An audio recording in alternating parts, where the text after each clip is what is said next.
fuck it, ho. That you the motherfucking man. Fuck all that, talk it out, work it out. Grab up out, fuck your weed, knock that whole ass out. Leave for the motherfucking ambulance. Show the fuck it, ho. That you the motherfucking man. Fuck all that, talk it out, work it out. Grab up out, fuck your weed, knock that whole ass out. For the motherfucking ambulance. Show the fucking hoe that you the motherfucking man. Fuck all that, talk it out, work it out. Grab up out, fucking weed, knock that hoe ass out. Leave for the motherfucking. Go patron this motherfucker.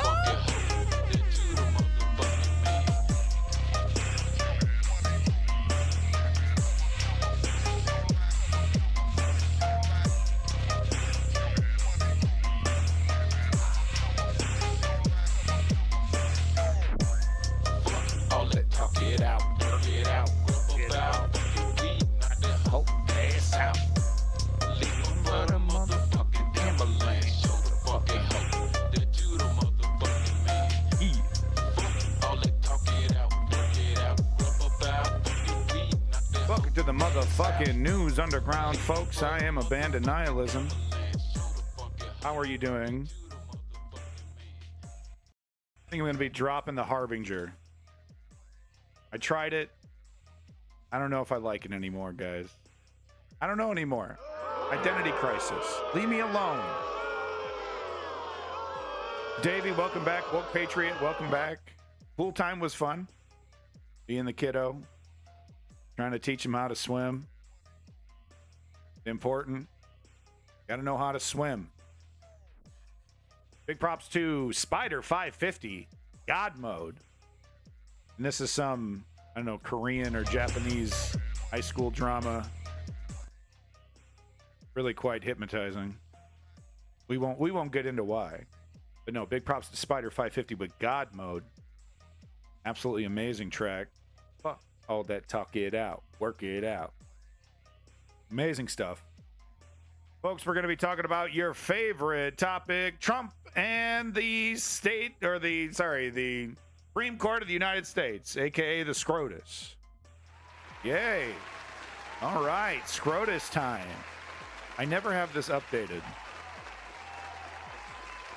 SCROTUS. See, it's a joke. The Supreme Court, testicles, the nuts. SCROTUS. Okay, shut up. My God. So before we get to SCROTUS, though, we're going to get to just a little bit of U.S. news, actually. I'm all over the place. But no, there's a little bit of U.S. news that I wanted to cover here. U.S. related, U.S. adjacent news that I wanted to talk about. God, that song is good. Big props over here. 420 Rare Funk. Thank you, Rare Funk. We're going to be listening to this mix while we're doing some of this news. Anytime I need a beat. Ponder Monkey, welcome back. Woo! Woo! Got that Ric Flair drip over here. Ric Flair drip, go woo on the bitch. Welcome back, Ponder Monkey. All right. First story I want to talk about. It's actually kind of one of these stories that, kind of is easily overlooked because of all the crazy shit happening in our lives. But this is actually kind of a big deal, if you ask me. That the United States is preparing to sanction China over its support for the Russian war effort. That, these are long-term decisions. These are decisions that will absolutely affect and hurt geopolitics. You don't make a decision like this lightly. You don't go up against a financial juggernaut like China lightly. So this tells me right here that, yet another uncrossable line has been crossed, that the United States is, unfortunately formulating that they're going to have to be going it alone. This, of course, is the kind of isolation that can lead to, kissing fests, hug and kissing contests. Really, really long hugging and kissing contests, if you know what I mean. Get the whole world involved. Insights from the Atlantic Council, the Wall Street Journal, and the BBC. Just a little bit of this. The U.S. is preparing to sanction some Chinese banks in an attempt to curb Beijing's financing of Russia's war in Ukraine. The Wall Street Journal reported the proposed sanctions come as U.S. Secretary of State Anthony Blinken is set to travel to China this week. Washington has been increasing pressure on Beijing regarding its facilitation of reports to Moscow and views sanctions as an escalatory measure if China does not respond to talks. And of course, okay, thank you. I don't want to buy your fucking thing, okay? But yeah, so interesting stuff. We'll definitely be covering this more. Just a little blurb here. But if you want to dig in on this a little bit more, we got the article right here. But like I said, one of those things that kind of just happens and, you know, you don't even really realize it, but could be a harbinger. See, I got to drop it. It's got to go. It's got to go. For all you Bernie fans out there, absolutely killed it with this comment. Did someone put this in my Discord, or did I just run into this? I might have just run into this myself, actually.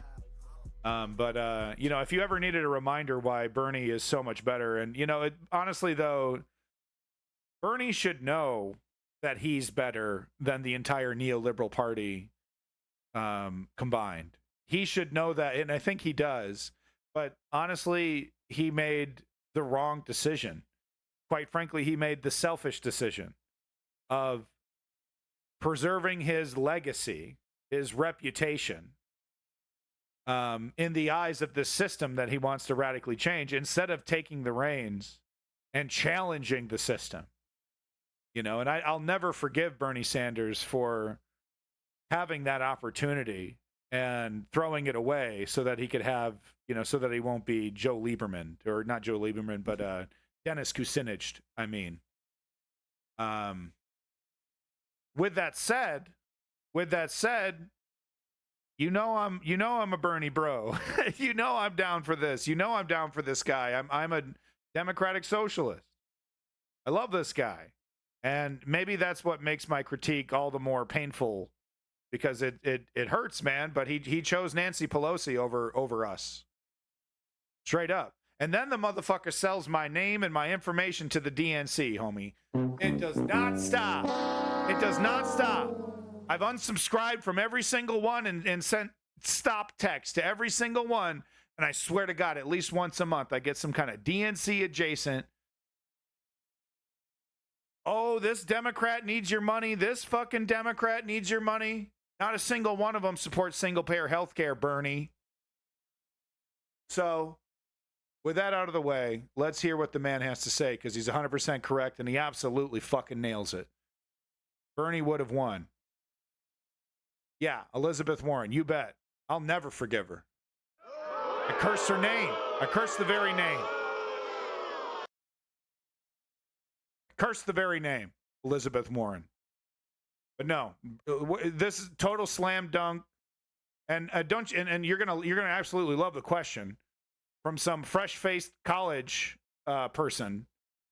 Who just goes along with the, you know, it's so funny, these fucking robots that come out of these institutes, right? What is like 1 + 1 = 2 common sense to them is manufactured.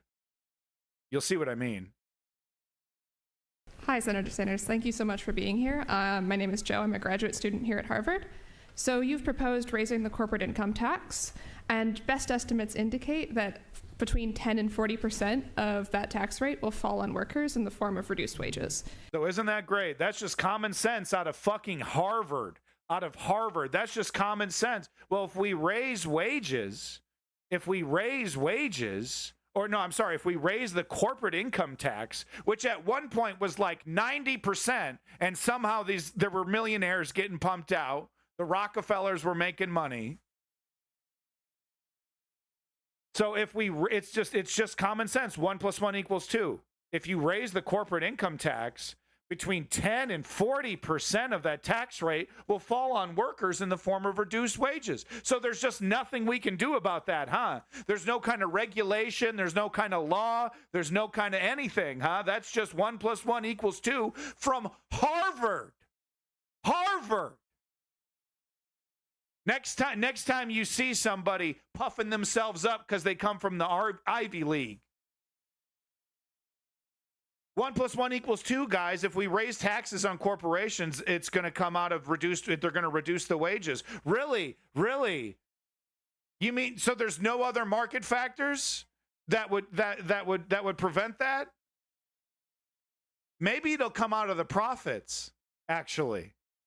You know why? Because when your competition is paying someone properly and then you reduce the wages, do you know what happens to your talent?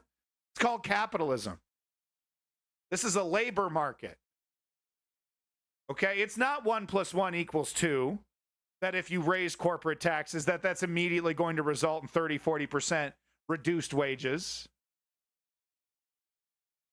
These are the so-called geniuses running our lives. Between 10 and 40% of that tax rate will fall on workers in the form of reduced wages. Do you think about that when you're making policy, and if so, how? Do I accept the corporate line and the right-wing line that anytime we stand up for workers or do something that adversely impacts the rich, that it's going to really benefit, it's really going to hurt workers? No, I don't. We right now have an absurd situation where billionaires are paying an effective tax rate that is lower than nurses and truck drivers. You got major corporations who are paying virtually nothing in taxes. So what you're telling me is that if we finally demand that they start paying their fair share of taxes, they're going to punish workers? I don't accept that. We can deal with that through unions. We can deal with that through government. Policy, regulations, yada, yada, yada, right? Don't believe the lies. Don't believe the right-wing canard. Okay, that if you raise wages, for people, you pay people more, and the companies are going to leave. The taxation. People. McDonald's is going to get out of here. It's absolute hogwash, and and we're not even like It's what's really the most absurd thing is that the increases that we're asking for are actually quite modest. That's what's hilarious about it.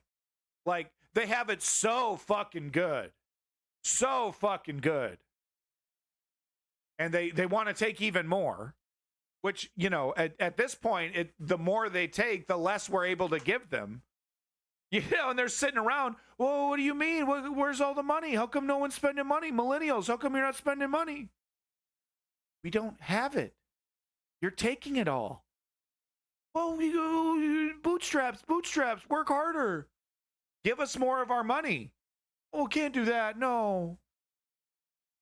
But the idea that you have massive income and wealth inequality and a tax system which wildly favors the rich is not acceptable to me. Man, he would have won. He would have won. Curse the name Elizabeth Warren. And what's to join, Bernie? What am I joining? What movement am I joining? The fucking neoliberals? What movement am I joining, Bernie?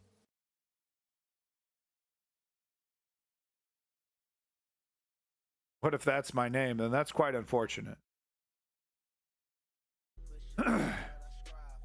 Moving on to the next story here. Got some, several little bits and clips here from Twitter, screenshots and what have you. Grain of salt.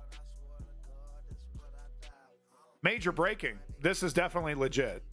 Major breaking. Per Washington Post, several high-level Trump staff have been indicted in Arizona. Yeah, boy!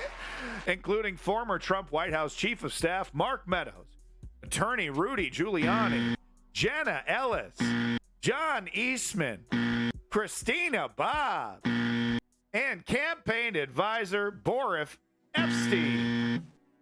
Bye. Donald Trump remains an unindicted co-conspirator. Isn't that great? Oh, got to protect the big guy.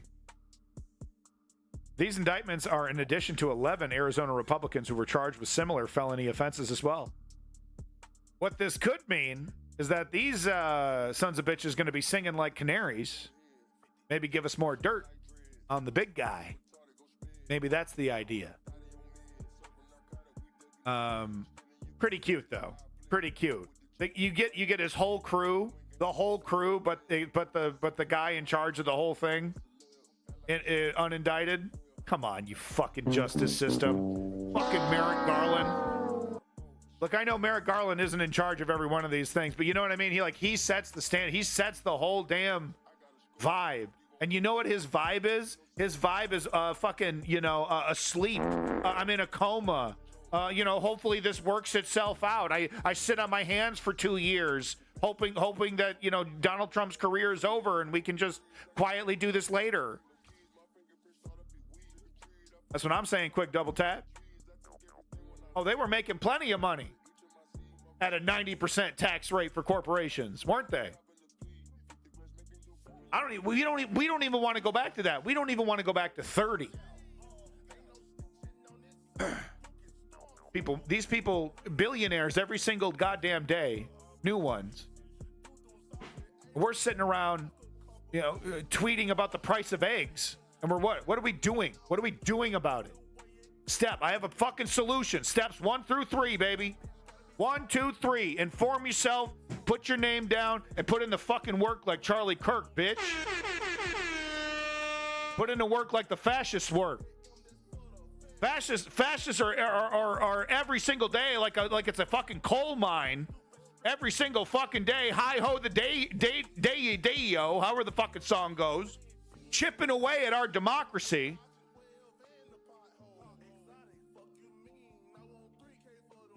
Time we stand up. You're gonna see why I'm so fired up. You're gonna see what this fucking SCOTUS is doing. The Supreme Court of the United States is having some kind of debate about whether presidents are kings. And that is not even close to hyperbolic. The foundational idea of the United States itself is being debated by right-wing hacks, by partisans, activists, for fascism. And we sit twiddling. I'm no better. Breaking. Trump loses his bid for new trial or a judgment overturning the more than $80 million verdict for E. Jean Carroll in the second trial. This is the one that he got after the first one. Because he wouldn't shut his fucking mouth. Couldn't keep his mouth shut. Got an extra $80 million because of his fat fucking lips. His fat, juicy lips. It tastes like Velveeta. But look at this. Look at this. Conclusion. Okay, so this isn't the only thing. Maybe it was one page, but accordingly, Mr. Trump's motion for a new trial and for a judgment as a matter of law are denied. Oh. President Loose Lips. I mean, the reason why he's so loose with it, though, is that it's a mad race to the presidency, and then he's going to make it all go away. He's not going to pay a dime. He's going to try to avoid pay a dime on any of this until the end of the election. There is some good news. I don't have it lined up, but I will mention poll numbers are breaking away from the margin of error for Joe Biden. That doesn't mean we go to sleep, right? That doesn't mean we keep pushing. We stop pushing, right? We take a break. Of course not. But these independents, and we know who the fuck we're talking about, and Randians, they it's too much for them to handle, the court shit. There's too many of them that are just like, look, I can't ignore all of this objective reality, guys. It's just impossible. Okay. Because a lot of these independents are doctors, they're teachers, they're professionals in their own way. Like there's a certain level of objective reality that, it's pretty hard for them to deny, even at this level, even if they want fascism, even if they want this, what they think would be anarcho-capitalism. Wonder how the mass arrest of anti-genocide student protesters will affect Biden's poll numbers. Well, Woke Patriot, we're going to be covering that story as well as SCROTUS. So I guess we'll have to wait and see. But it's no way it's a positive. I mean, you remember when okay, no offense, but maybe it was a long time ago. No offense, woke patriot. But you probably remember when you were young and how, like, any excuse, you know, oh, okay, he doesn't like Gaza, or he doesn't like Palestinians, you know, okay, I'm not voting. You know, any excuse to not have to do something that isn't fun. You know, like, oh, okay, well, I didn't do that because, you know, here's my excuse. And that's a pretty good excuse. Even though they just slept in, they didn't even think about it. I know, I can relate because I remember when I was in my 20s and it was like, I had no, like, even when I was watching Democracy Now! And going to protests, I was like not, you know, paying attention to the electoral stuff. Yeah, Davey, you always vote. Thank you. Davey's a good boy. I bought this merchandise. I have a red hat and Trump flag. No way he's guilty, because then I have to show how much I'm a rube. So these independents that, you know, that are starting to peel away are not the MAGA hat wearing red hat wearers. They support them. They want the fascism. They're okay with the strongman. They want the dictator. They think they're going to get anarcho-capitalism. But they don't have the bumper stickers. They don't have the flags. Those guys, they're the ones that are peeling away from the whole situation. And it's not like they're voting for Joe Biden. They're just sitting it out. They're just sitting it out. Yeah, Davey. Yeah, congratulations. That was you, right? You're living out there, voting for Nikki Haley, the protest. Welcome back, Ice King of Space. Cheeseburger. Congratulations, Davey. That was interesting. I saw that on MSNBC. I think I put the link in the Discord, but I was like, yeah, there he goes. It was a big, strong protest. 16%, almost 17%. That's a good chunk. Interesting stuff. That doesn't mean we rest. That doesn't mean we stop. We put in the work like Charlie Kirk. Back over here to my next link. Guys, did you know Trump's a potential pedophile? Like, oh, I know he was on the Epstein flight logs and good friend, and there's pictures with him, and and he's made incredibly pedophilic comments about his grown daughter, but also his teenage daughter. Well, what do you know? Another drop in the bucket, another little bit of hearsay. That's more than that's somewhat credible than just some maniac making it up. Pointing to some evidence that maybe Trump was. I mean, who knows? So listen to this. Trump crony absolutely insists that Donald Trump didn't take drugs, yet refuses to say whether Trump had sex with underage girls. So listen to this. Lucchesi's recollection of the parties dovetails with the photographer's account. Quote, there was cocaine around. I never saw him do that. Donald Trump does not do cocaine. He's in control of himself. And that, that goes way back.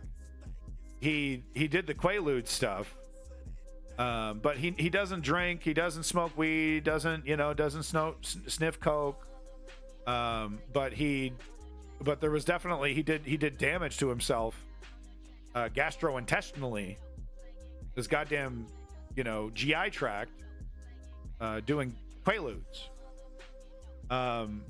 So it's not like he does, which is interesting because it's a total rich guy thing, right? So they're basically painkillers, like professional grade painkillers, the kind of ones you would take like after surgery and stuff. Which is that's a different kind of, like, there's like I could perceive him kind of legitimizing it, like, oh, it's a prescription, or yeah, blah blah blah, it's all legitimate, right? I'm not a junkie, like he's the total kind of guy that would have lied to himself about that. Anyway, girls ? Quote, well, of course, Lucchesi says, quote, but I never knew him as one of those guys buying apartments from girls from Estonia, quote. Though he did marry a model from Slovenia. So that's, yeah, he doesn't, I don't know. That is interesting. Yeah, he doesn't, he's clearly had side pieces. We have proof now with the Karen McDougal stuff for at least a year, but he doesn't do the rich guy thing where he kind of has like a side piece girlfriend. It's very much like transactional. But did he have sex with the female party guest? This person's asking him. Quote, so he's a man with a woman, Lucchesi says vaguely. How old were they? Quote, a lot of girls, 14, look 24. That's as juicy as I can get. I never asked how old they were. I just partook. I did partake in activities that would be controversial too. So here's a guy, you know, getting blowjobs from underage girls, doing coke off of cocaine, you know, tables. Trump's in the room, you know. It's more than back rubs, folks. It's more than back rubs. And look and listen to how this is a really kind of an interesting look into their psychology, right? The 14, the whole like, hey, young girls look super old nowadays. It's hard to tell between the two.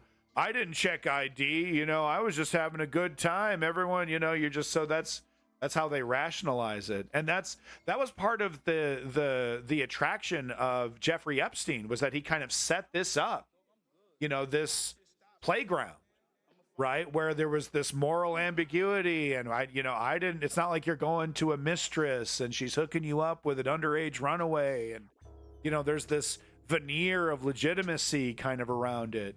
But listen to the psychology of it there, and Trump was there, and he wasn't doing drugs, and you know, listen to that. He's a man with a woman.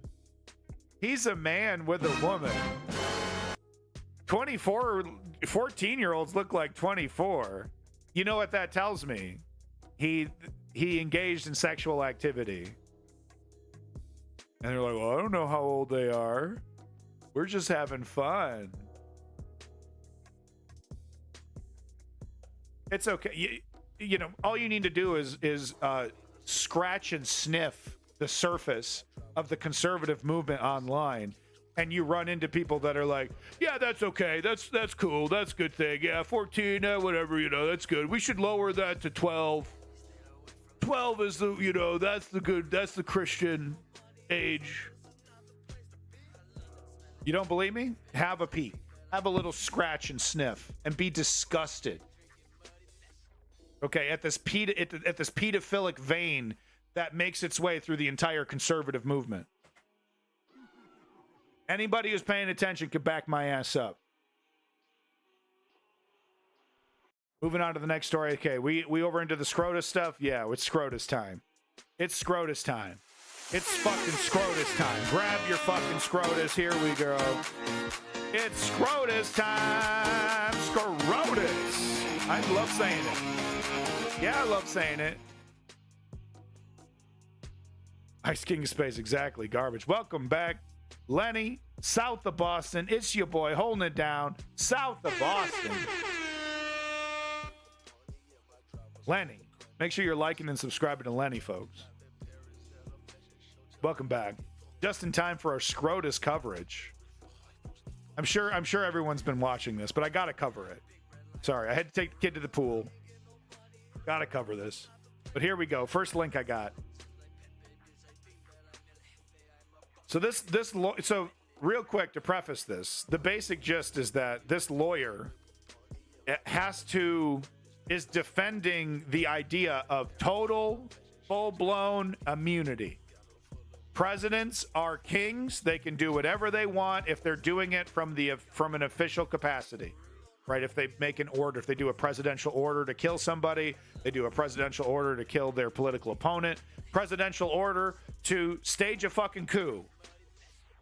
All of it theoretical, right? All these different hypotheticals being thrown his way, and he has to stone-faced say, yep, that's what I'm saying. It's horrific. And it would be less horrific if all the justices were like, oh, well, that's insane. That's totally crazy. You know, if they were kind of hinting. But no, we see Alito entertaining this. A lot of, you know, other conservative justices kind of staying kind of quiet. We got Jackson. We got Justice Jackson and Sotomayor asking incredibly smart and critical questions, but they're of course in the minority. This is it, folks. This is it. And some people are speculating, oh, well, in the judgment, they're going to try to find some way to make it so that it's just for Trump. You know, because it's like, really, conservatives, really, you want this? You want to hand this power over to Joe Biden right now. Do whatever you want, Joe Biden. All you got to do is official presidential order, arrest Trump. Bye. Gone. He's gone. It's an official order. It's bananas, dude. It's totally bananas. It's bananas. Justin Kagan. So here's the question from Justin Kagan here. Quote, he's gone. Let's say this president who ordered the military to stage a coup. He's no longer president. He wasn't impeached, right? He couldn't be impeached, but he ordered the military to stage a coup. He made it, it's official. You're saying that's an official act. That's immune. Question mark. The lawyer says, quote, I think it would depend on the circumstances.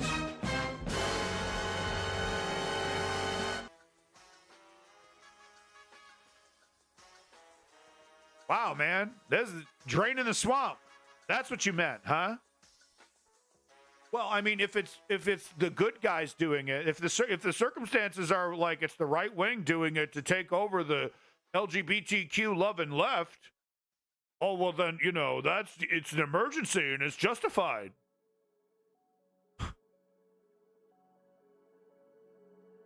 And like I said, it's one thing for the lawyer to be, bringing up these absurd arguments. The horror is that the conservative justices are entertaining this. Legitimately. That's the horror of it. That this is not laughed out of court. That this is not, what is this? This is the end of America. Okay? Does anyone disagree? If you disagree in the chat, if you're watching this right now and you disagree, please let me know. Please talk me down from my ledge, man. Please. You think so, Ice King? Quote unquote insane. Trump lawyers. SCOTUS argument leaves legal experts amazed. Davey, yeah, you think so? Yeah. I'm kind of 50-50 because I kind of agree with you, Davey, because it's like, do we want to give this power to, because there's no guarantee that, Trump is going to win this election. Do we really want to give this over potentially to the Democrats, to the liberals? Do we want to, give them dictatorial powers? There's no way we can make it just for Republicans. We can't say explicitly in this ruling, this behavior is okay, but only for the conservative Republican Party. That's impossible. We can't do that. So that's where I come in and kind of agree with you, Davey. The U.S. already satisfies a good portion of the most detailed explanation.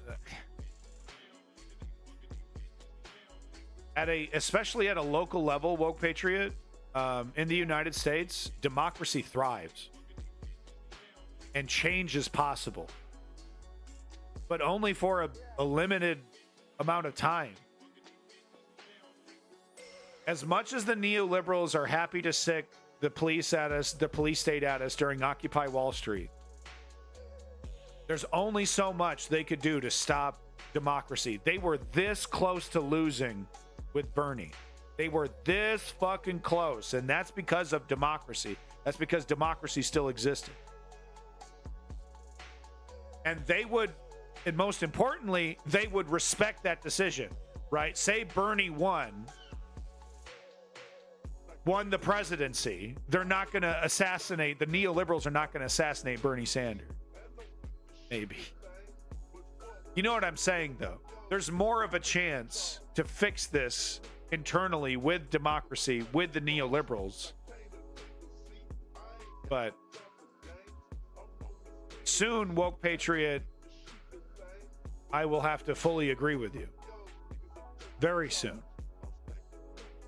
When we start seeing federal abortion bans, where California is now, has to ban abortions because it's a federal law. That's when I will start agreeing with you more, Woke Patriot. Quote unquote insane. Trump's lawyer's SCOTUS argument leaves legal experts amazed. Faced with withering questions from both conservatives and liberal members of the Supreme Court, Donald Trump's lawyer went so far as to suggest that a president could have a political rival killed or order a coup as long as it was an official act. You're tubing, welcome back. In one exchange, attorney John Sawyer was asked if a president felt his rival was quote-unquote corrupt, would it be allowable for him to order the military to kill the opponent? Literally the kind of shit you see in third world countries. We see it in Mexico right now. Second world. You want to call Mexico second world because of the size of its economy, that's fine. But their elections are a complete shambles. They're completely captured by the cartels. Governor, people running for governor, people running for mayor, political positions of all different levels are getting straight up assassinated. And that's what we want in America, huh, conservatives? But only for us. Only for us, though, because we're the good ones. In one exchange, attorney John Sawyer was asked if a president felt his rival... Sawyer replied, quote, "That could well be an official act." Sorry, I should have probably ended on that. But no, so he was asked, could the president order the military to kill a political rival? Well, that could be an official act, yeah. And once again, it's one thing for the lawyer to say it. It's another thing for the justices to sit there quietly. Robotically, like the rubber stamp for the right wing. We're going to rubber stamp this, guys? Because you really want to rubber stamp your way into a situation where the neoliberals have full dictatorial power? They could do that because we all know these neoliberals. They could get rid of the filibuster. They don't. So they'll do the right thing, right? Oh, well, okay. Well, Joe Biden will get out there and make a speech. Well, I know technically the Supreme Court just gave me the right to be a king, but I'm not going to do that, which in one way would be quite heroic, but in another way would be hilarious if once he loses the election, then he continues to do nothing and then hands over dictatorship, willingly hands over dictatorship to the right wing. Wouldn't that be something? Joe Biden respects the institutions of the rule of law one last time before handing complete dictatorial power to the right wing at the inauguration. Wouldn't that just be beautiful? And it would actually be the exact opposite of January 6th. This peaceful transition to an authoritarian power instead of a violent one.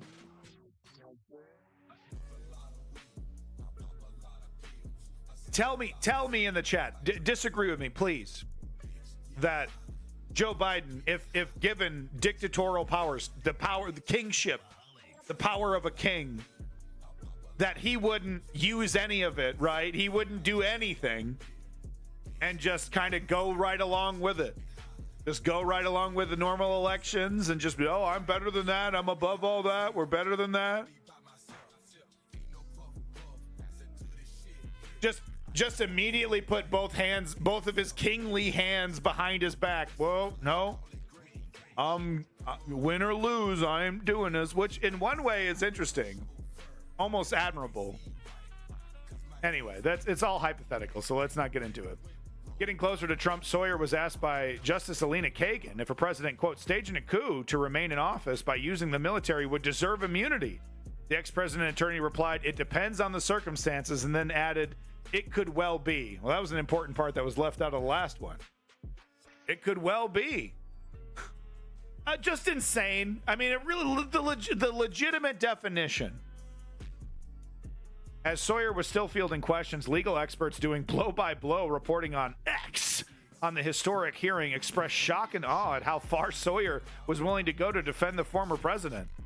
Former Associate White House counsel Ian Basson cut right to the chase, writing, quote, now Trump's lawyer is saying a president could order the military to stage a coup to keep him in power and could be immune from any future prosecution. This is insane. Trump is putting in fancy legal arguments that the Supreme Court should grant him absolute power if reelected. Yeah, Ponder Monkey. I was kind of thinking of that too, but Cenk Uygur quotes that all the time, so I try to avoid quoting that one. Thank you. The Nation columnist and frequent MSNBC legal analyst Eli Mistyle. No, this is Eli Mistyle. He's that black fellow with the really crazy hair. It's kind of like the political Don King a little bit. Suggested Kagan asking Sawyer if a president literally ordering a coup would be an official act. Under Sawyer's theory, it's an official act, and he's trying so hard not to say it. And it's like listening to the internal monologue of an addict trying not to hit the pipe again. So this is kind of his style. Quote, Sotomayor asks Trump lawyer Sawyer if POTUSs ordered the military to assassinate a rival. Quote, is that an official act for which he can get immunity? Sawyer, could well be an official act. Trump is seeking dictatorial powers, offered attorney Norm Eason. So the dictatorial powers comment was Twitter comment. How come they're not saying this in court? What are they keeping that in their pocket? Where, how come the lawyer hasn't argued that this is a straight up dictatorship? This is a request for a dictatorship. Attorney and former FBI agent Asha Rakpana wrote, LOL, Sawyer is arguing that there's no downside of absolute immunity because there are structural and institutional checks. So yeah, that's what he's been saying. E.g., the military wouldn't follow legal orders, etc. Let's check in with Jeffrey Clark on that one. So this, I pointed this out in Discord. This is absurd. So what the lawyer is saying, it's okay that we can give the president total immunity and basically powers to be the dictator because the internal checks and balances of the system will keep him in check naturally. Which is totally bananas, because if he can do whatever the hell he wants, what does a dictator do when there's something in his way? Oh, does he politely follow the law? No. He waves his hand and makes it go away by hook or by crook, by force or whatever it takes. He obliterates that, whatever limit to his power. After that, if he's literally innocent of everything, ordained innocent. No matter his actions, well, he could fire people illegally, change the rules illegally. And there's no due process. There's no fixing that. It's madness. It's actually madness. It's North Korea stuff. And an American lawyer defending an American president. And Trump's going, yep, Trump, yep. Yeah, Ponder Monkey. Yeah, Lenny. As long as he, makes it an official act, if he just puts it down on a piece of paper with a United States watermark, theoretically he can change while as the dictator, he can at any time change the definition of an official act and just say, well, an official act is whatever it comes out of my mouth. We're done. Bye. Tune in tomorrow for the next decree. Like some sick episode of The Apprentice.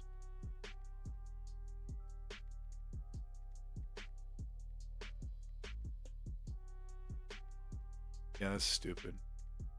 So, quote, Justice Sotomayor asking, if the president decides that his rival is a corrupt person and he orders the military to assassinate him, is that one of his official acts to which he has immunity? Trump's attorney, that could be an official act. Is he arguing for Trump or Putin? Question mark. The official Lincoln Project account offered. Ugh. Sorry. All right, let's get to more of this. Yeah, no, we don't need quotes from George Conway. My God, can you please just leave? Is there anyone else?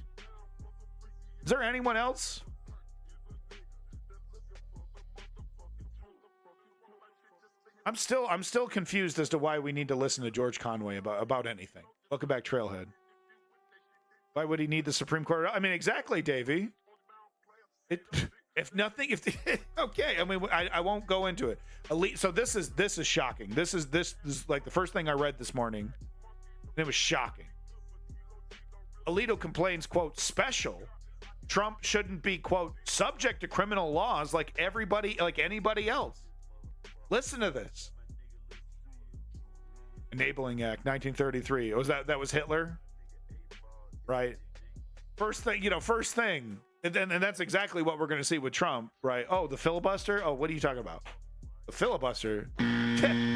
You mean the fuck you? We're getting rid of that. What are we talking about? But no, this is shocking. This is shocking. U.S. Supreme Court Justice Samuel Alito complained Thursday about the concept that a, quote, special former office holder like Donald Trump could be expected to be, quote, subject to criminal laws just like anybody else. This is the justice. This is the justice. Supreme Court of the fucking country. The defenders of the defenders of what is and isn't law on some of the most crucial and critical questions in the United States. Calling the president special. Questioning why he would be subject to the criminal laws like anybody else. Alito made the remarks to special counsel attorney Michael Drebin during oral arguments in Trump's presidential immunity appeal to the high court. Trump's attorneys had argued the former president could not be charged with election interference because the office gave him immunity. Drebin, however, asserted Trump could be charged for trying to subvert the election. Quote, well, Mr. Drebin, do you really? I mean, the presidents have to make a lot of tough decisions before enforcing the law. Somehow, though, they were able to do this for over 100 years, no problem. But now we got to change it. And they have to make decisions about questions that are unsettled. And they have to make decisions based on the information that's available, Alito said. Quote, do you really? Did I understand you to say? Well, you know, if he makes a mistake, he makes a mistake. He's subject to the criminal laws just like anybody else. So isn't that great? Who defines what a mistake is? Was it Barack Obama's drone campaign in Iraq and in Afghanistan a fucking mistake? Was, Trump's lies, all of his various lies and crimes, mistakes? Who defines that then? He's just like, how he's subject to the criminal laws just like everybody else, but he could be arrested? The president? No problem, Trailhead. It's okay. I appreciate you stopping in when you can. Thank you. Quote, you don't think he's in a peculiarly, I can't say this. Hold on. Okay, no, we're stopping here. Sorry. I got to say this correctly. Peculiarly. See, even the fucking robot has a hard time with it. Peculiarly. Hey, it's a tough one. That's a tough one. A precarious position, the justice asked. I mean, he's above the law. He's special, right? Quote, he's in a special position for a number of reasons, Drebin explained. This is the lawyer. Quote, one is that he has access to legal advice about everything that he does. So, I mean, that's a great, the very fact that, any move he makes, he's getting advised by some of the best lawyers in the world working for the United States. But he knows when he's doing something illegal. Quote, he's under a constitutional obligation to. He's supposed to be faithful to the laws of the United States and the Constitution of the United States. And making a mistake is not what lands you in a criminal prosecution. Exactly. We're not talking about a mistake. We're talking about intentional, planned, criminal behavior, treasonous behavior. We're not talking about a couple notes on a napkin. We're talking about planned, executed, attempted, caught red-handed with his fucking, foot, hand in the cookie jar. Not talking about a mistake. He continued, noted that Trump was accused of interfering with the certification of the next president. So all he needed to do was what? Write that on a piece of paper. This is an official act. This attempted coup is an official act. He's good to go. Absurd. Alito said he didn't want to argue the specifics of Trump's case. You see what I'm saying? Look at how they're flirting, right? So the lawyer gets back at him like, dude, this is a direct attack against our Constitution. Trump, you know, so this is, so he brings it up like, yeah, you know, this is, you want to turn this guy into a, oh yeah, Trailhead. I'm glad you enjoy the Memphis 666. Yeah, absolutely lovely. Glad you enjoy it. But you know, so here's the lawyer for the people saying, wants to be a dictator. He wants, this goes against the rule of law. This goes against the United States Constitution. This goes against everything we know and love. And Alito's like, oh, we don't want to get into specifics. I don't want to talk about that. How fucking convenient, huh? How fucking convenient. Oh, very nice, Trailhead. But isn't that convenient though? Oh, wait, I don't want to talk about how this will radically change the, you know, America and the rule of law. I don't want to get into the specifics. I want to keep it to hypotheticals. Let's keep it to hypotheticals that benefit my argument, you know, from Alito over here. Oh, let's not talk about what will actually happen if I make this decision. Quote, it's difficult to think of a more critical function than the certification of who won the election, Drebin observed. So that's what he says to the justice, dude. Yo! Nice. Right, so Alito saying, I don't want to get into the specifics. And then the lawyer saying, you know, it's difficult to think of a more critical function than the certification of who won the election, Drebin said. Observe. Quote, you know, I'm not, as I said, I'm not discussing the particular facts of the case. So this is from Alito, but it applies to any fraud that interferes seriously with any government operation, right? Holy shit, dude. Quote, so what the government needs to show is an intent to impede, interfere, or defeat a lawful government function by deception. That's from Drebin. Quote, these are not the kinds of activities that I think any of us would think a president would need to engage in order to fulfill his Article 2 duties, and particularly in a case like this one. Shit, I could have just played the fucking video. Rubin, do you really, I mean, the presidents have to make a lot of tough decisions about enforcing the law, and they have to make decisions about questions that are unsettled. And they have to make decisions based on the information that's available. Do you really, did I understand you to say, well, you know, if he makes a mistake, he makes a mistake. He's subject to the criminal laws just like anybody else? You don't think he's in a special, a peculiarly precarious position?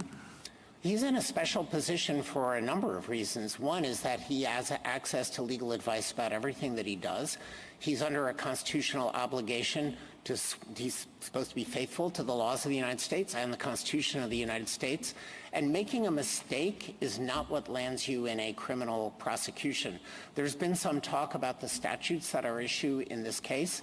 I think they are fairly described as malum in se statutes, engaging in conspiracies to defraud the United States with respect to one of the most important functions, namely the certification of the next president. Well, I don't want to dispute the particular application of 371, conspiracy to defraud the United States, to the particular facts here, but would you not agree that— Isn't that funny? Isn't that cute?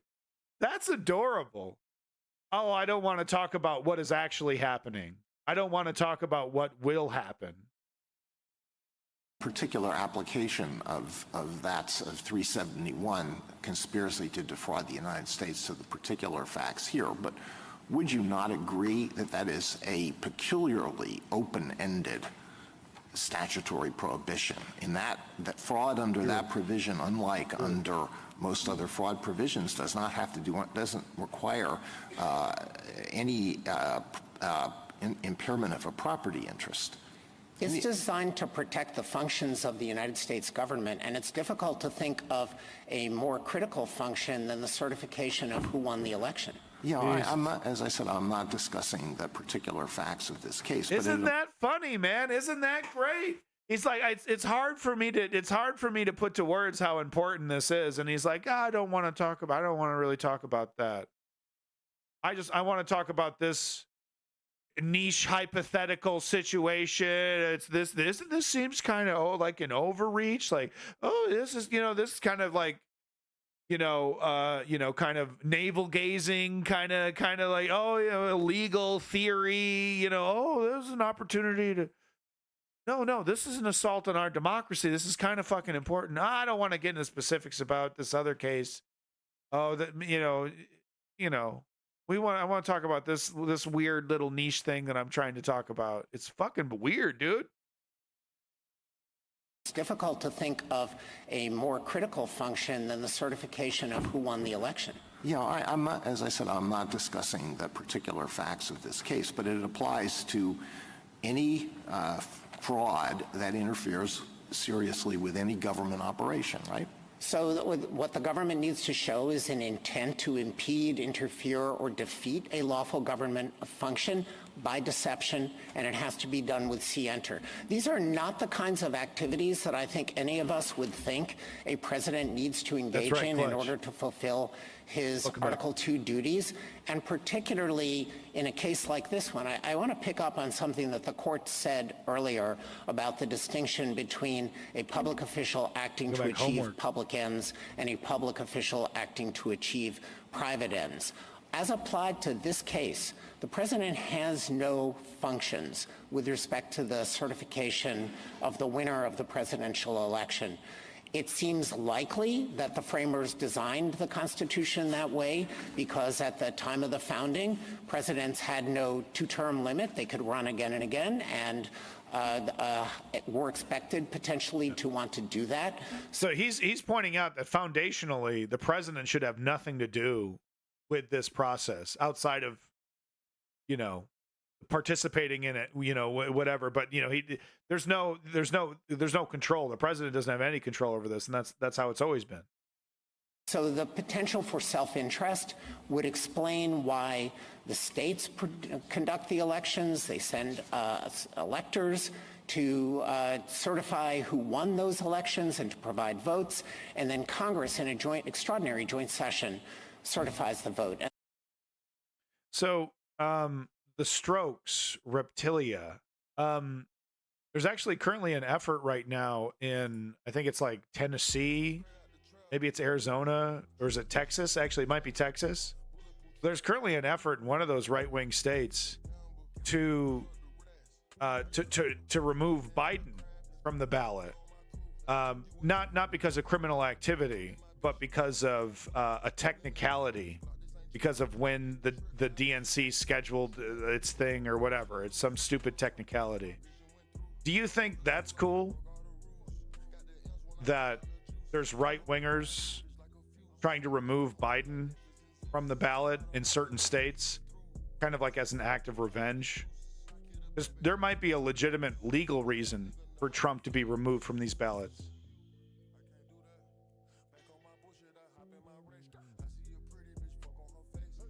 So, okay, I don't have time to argue. I wish you would have answered my question instead of saying that. So do you think that's okay? That the right wing is trying to find ways to remove Biden from the ballot? Like I said, not because of legitimate criminal activity that there's already laws on the books that legitimately remove you from the ballot in certain states if you're a convicted felon.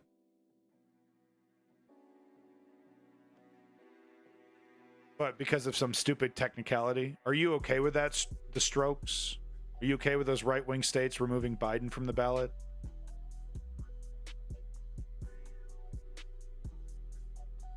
Quote, I'm kind of shocked. Amy Coney Barrett backs up Sonia Sotomayor in abortion case. So this is actually very interesting, and hopefully there's a video here. Yeah, this is on, watch the video from C-SPAN. Here we go. So this is interesting. Where are you at, Strokes? I guess some like the higher court only when it. So I asked you a question. That's literally what I'm trying to find out is if you're a hypocrite. And it's your like third opportunity to answer. You failed. The right wing, look, I'll look it up for you, right? Look. Right wing to remove Biden from ballot. Yeah. So this is Missouri, wasn't Texas. Missouri Secretary of State Jay Ashcroft said that while he didn't want to do it, he had to remind people of how severe the situation is. Republican Secretary of State threatens to kick Biden off the ballot as Trump payback. So this is actually one case. This isn't the one that I was even thinking of.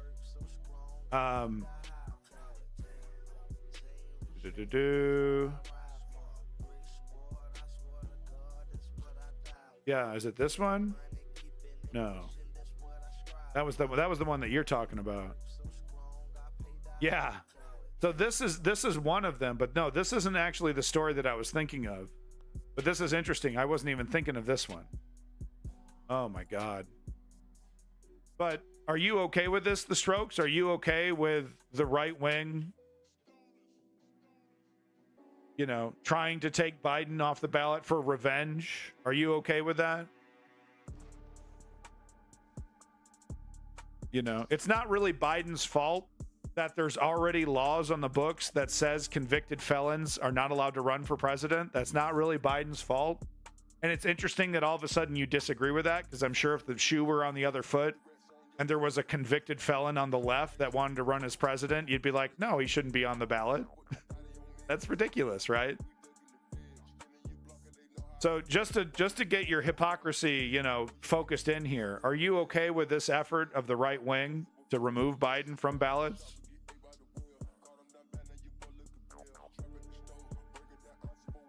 Okay, so there's already laws on the book in books on a lot of these states that say you're not allowed to run for president if you're a convicted felon.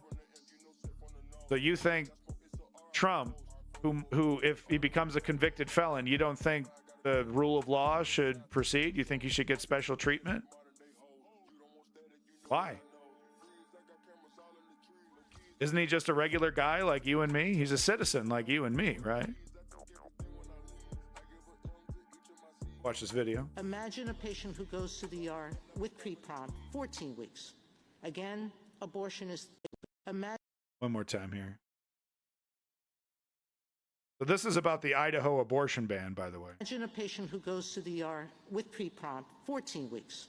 Again, abortion is accepted. She's up, she was in and out of the hospital up to 27 weeks. This particular patient, they had to deliver her baby. The baby died. She had a hysterectomy, and she can no longer have children. Yeah. All right, you're telling me the doctor there couldn't have done the abortion earlier? Again, it goes back to whether a doctor can, in good faith medical judgment... That's a lot for the doctor to risk. Well, I think it's protective of doctor judgment, Your Honor. When Idaho law changed to make the issue whether she's going to die or not, or whether she's going to have a serious medical condition, there's a big daylight by your standards, correct? So the Strokes, I actually agree with you, because the reason why there was a 9-0 decision was because it's ridiculous for any state to reflexively remove someone off the ballot, right? Because it's easy for that to get political, on the one side or the other.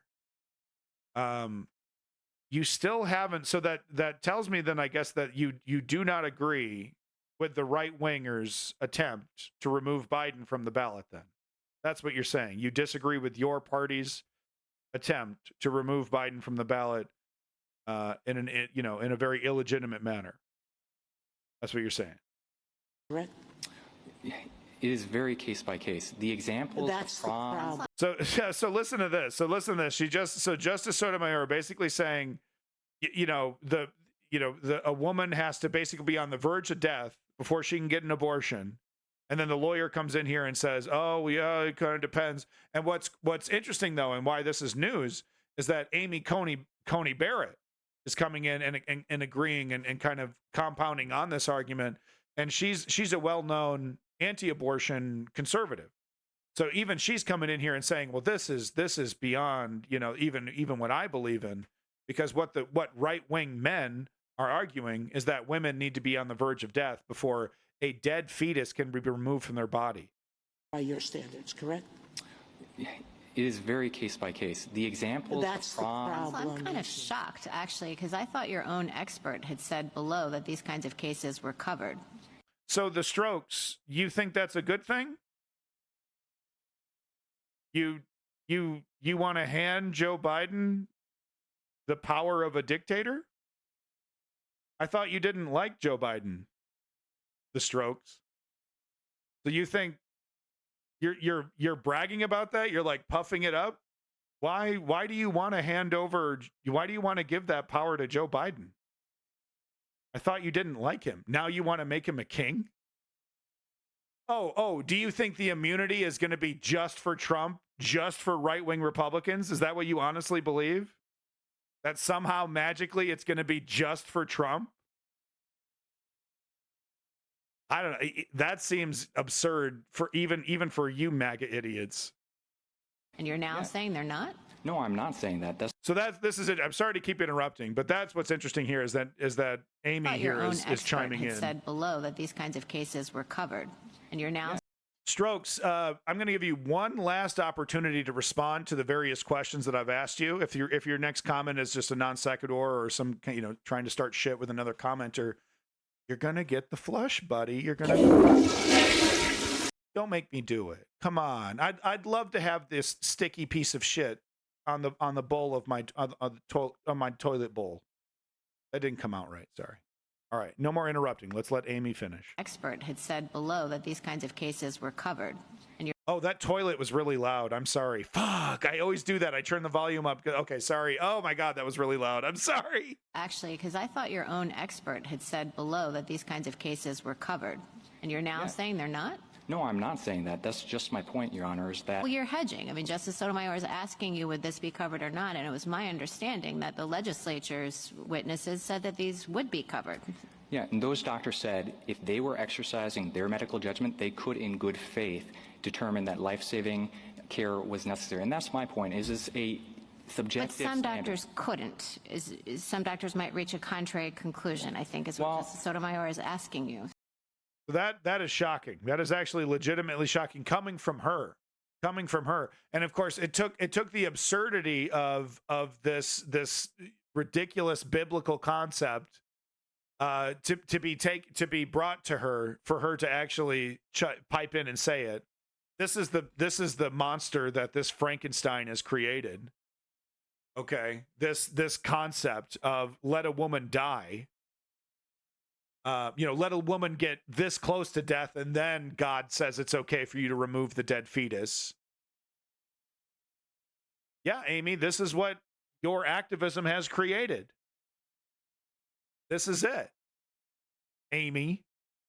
Oh, that sounds pretty crazy. That sounds extreme. That's you. That's your party. That's who you are, Amy. Oh, I didn't sign up for that. That might affect my daughter. That might affect my daughter's daughter. Yeah.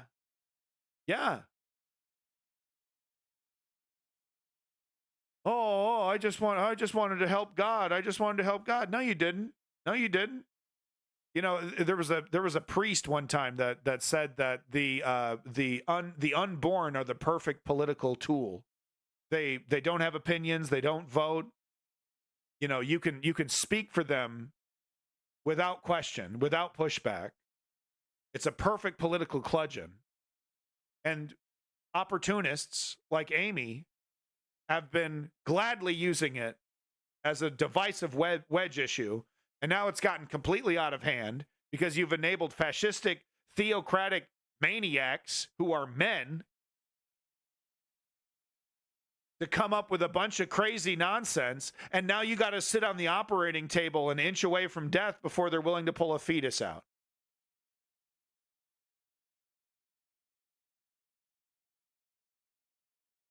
Oh no, quick double tap. No, let's give power. No, you better strap in. They're going to give immunity to Donald Trump. You're going to get triggered, liberal. Yeah, that's right, liberal. Prepare to be triggered. We're going to win again. We're so sick of winning. We're going to win so hard. We're going to hand over the powers of a dictator to our bitter enemy. Okay, jackass. You do that. You go ahead, big boy.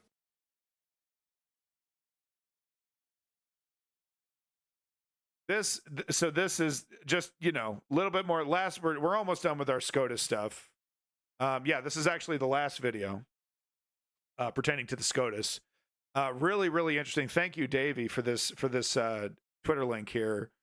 Listen to this. Jackson here, Justice Jackson. The most powerful person in the world could go into office knowing that there would be no potential penalty for committing crimes. I'm trying to understand what the disincentive is from turning the Oval Office into a seat of criminal activity in this country. Obvious question. Obvious question. And like I said before, it's one thing to have this hack, this scumbag lawyer talk, because he's got a job to do. Okay? He listens to what his client wants. He listens, this is what Trump wants, and he is delivering. That's his job. He's a scumbag, but he's doing his job. That's one thing. It's another thing for these people to be like, of course, Justice Thomas, silent, no comments. No, really? We're going to rubber stamp this one, Thomas? We're going to rubber stamp this one? Look, man, I know. You're there to do a job. You're there to hit the stamp. So there you go, Strokes. I gave you an opportunity, buddy. I gave you an opportunity. Fuck you. Fuck you. I gave you an opportunity. You're bragging about the immunity. You got nothing to say about handing over dictatorial fucking presidential powers to Joe Biden. It's a big win because I'm pissed. You're pathetic. Disgusting, bootlicking, pathetic worm. What the fuck? You want a dictator. You want the Supreme Court to give this guy immunity because it will what? Trigger me? Bananas. I just, there's like, there's got to be limits to this, man. There's got to be a limit to this. And no, it isn't. No, we want a king. We want a dictator. This is what we want. This is what we want. We want it proudly. We want it proud. We want it so bad we'll give it to our enemy in the hopes that he might give it to him. That's how bad we want it. Really, what's going to happen is, with this immunity bullshit, what's going to happen is that they're going to kick it back to the lower courts. They're going to kick it back to the lower courts to try and specify what is and isn't an official act, which is in and of itself a big hand job to Donald Trump, because what does he want? He wants delay to see if he can get to the finish line. Doesn't really matter if he does. If he doesn't win, his career is over. His fortune is gone. Right? Oh, deep state to the end of his life. He'll put out a book and die. But delay is he knows he's guilty. He knows he's stoned. He's stone-faced, cold-faced, knows he's guilty. It's about the delay, and that's what I think Davey is correct. I don't think these conservative justices are going to do this because it's like, do we want to hand over dictatorial power to the other side, to the other guys? So I think they're going to ultimately vote vote against this. Thomas will vote for it, no matter what it is, apparently. Gorsuch too, maybe. But I think, they're gonna ultimately lose it. But it's all about the delay for this. So they gotta, throw out some tacky bullshit. Oh, okay, well, yeah, this is really quite a quirker. Really a tough question. Like I said, they're gonna kick it to the lower courts. And then we won't have a resolution until next year sometime. This is the last clip I got. This is shocking stuff. This back and forth is absolutely shocking. This is historic. This is the stuff you read about, your kid's going to read about in their history book stuff. Happening right now, happened today while you were taking your morning dump. This shit was happening. Crazy to think. It's just like big stuff, dude. Like, imagine being there when they signed the Constitution. Well, imagine being there when they made the Constitution irrelevant. How did you feel when? We're right there, man. Okay, thank you. Justice Jackson? So I think I now understand better your position. In your discussions with Justice Kavanaugh, it became clear that you are saying that for the private acts of a president, there's no immunity, but for the official acts of the president, there is immunity. Is that your position? I agree with that. All right. So one thing that occurs to me is that this sort of difficult line drawing problem that we're having with all of these hypotheticals, is this a private act or a public act, is being necessitated by that assumption. Because of course, if official acts didn't get absolute immunity, then it wouldn't matter. We wouldn't have to identify which are private and which are public, correct? That, in fact, is the approach of the D.C. Circuit. There's no determination that needs to be made. Right, but I'm just making, so to the extent we're worried about, like, how do we figure out whether it's private or public, we have to understand that we're only doing that because of an underlying assumption that the public acts get immunity. So let me explore that assumption. Why is it, as a matter of theory, and I'm hoping you can sort of zoom way out here, that the president Alito doesn't want to talk would about that. not be required to follow the law when he is performing his official acts? Everyone else, there are lots of folks who have very high-powered jobs, who make a lot of consequential decisions, and they do so against the backdrop of potential criminal prosecution if they should. She's just making the point, hey, there's a lot of people in consequential positions all, in government and outside of government that, they have to make all kinds of decisions, and, and they're still held to, the law is still, applied there. Like, what makes the presidential, office so special? Break the law in that capacity. And we understand and we know, as a matter of fact, that the President of the United States has the best lawyers in the world. When he's making a decision, he can consult with pretty much anybody as to whether or not this thing is criminal or not. So why would we have a situation in which we would say that the president should be making official acts without any responsibility for following the law? I respectfully disagree with that characterization. The president absolutely does have responsibility. He absolutely is required to follow the law in all of his official acts. But the remedy for that is the question: could he be subject to personal vulnerability, sent to prison for making a bad decision after he leaves office? But other people who have consequential jobs and who are required to follow the law make those determinations against the backdrop of that same kind of risk. So what is it about the president? I mean, I've heard you say it's because the president has to be able to act boldly, make kind of consequential decisions.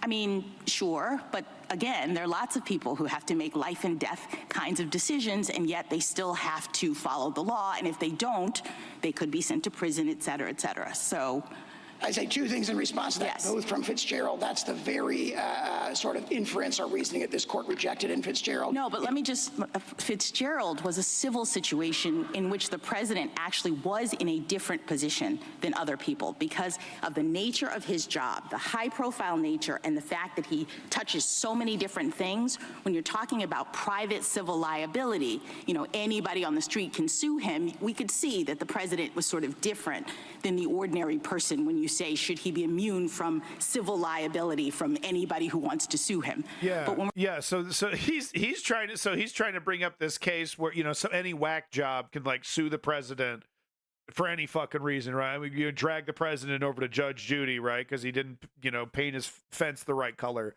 that kind of shit. And it was found that no, you can't. Like the president, cannot be dragged into some civil case, in the middle of some, trying to make some important decision. He's got to go to court because of divorce court or something. So he's trying to say, well, you see, the court has actually already found that the president is totally immune to the law, is totally can commit any crime he wants. And see, you've already made that decision, and things are going fine. Okay, so we should probably just reinforce that. It's insane. Of course, it's insane. Should he be immune from civil liability from anybody who wants to sue him?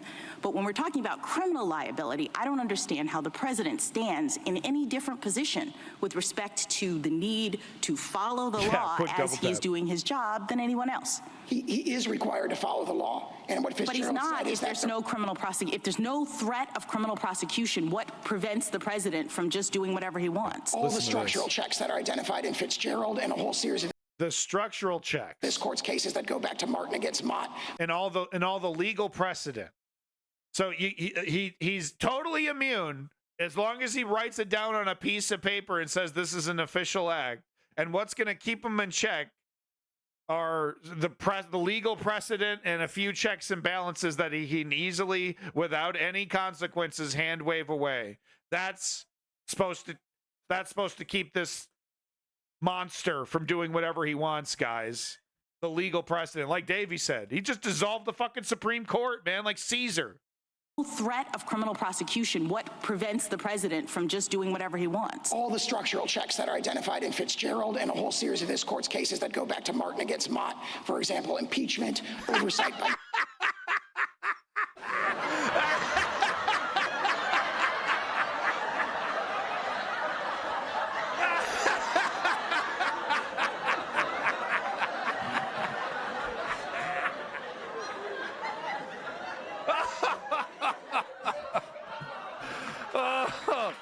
Oh, fuck, man. Oh, you got any more? You got any more?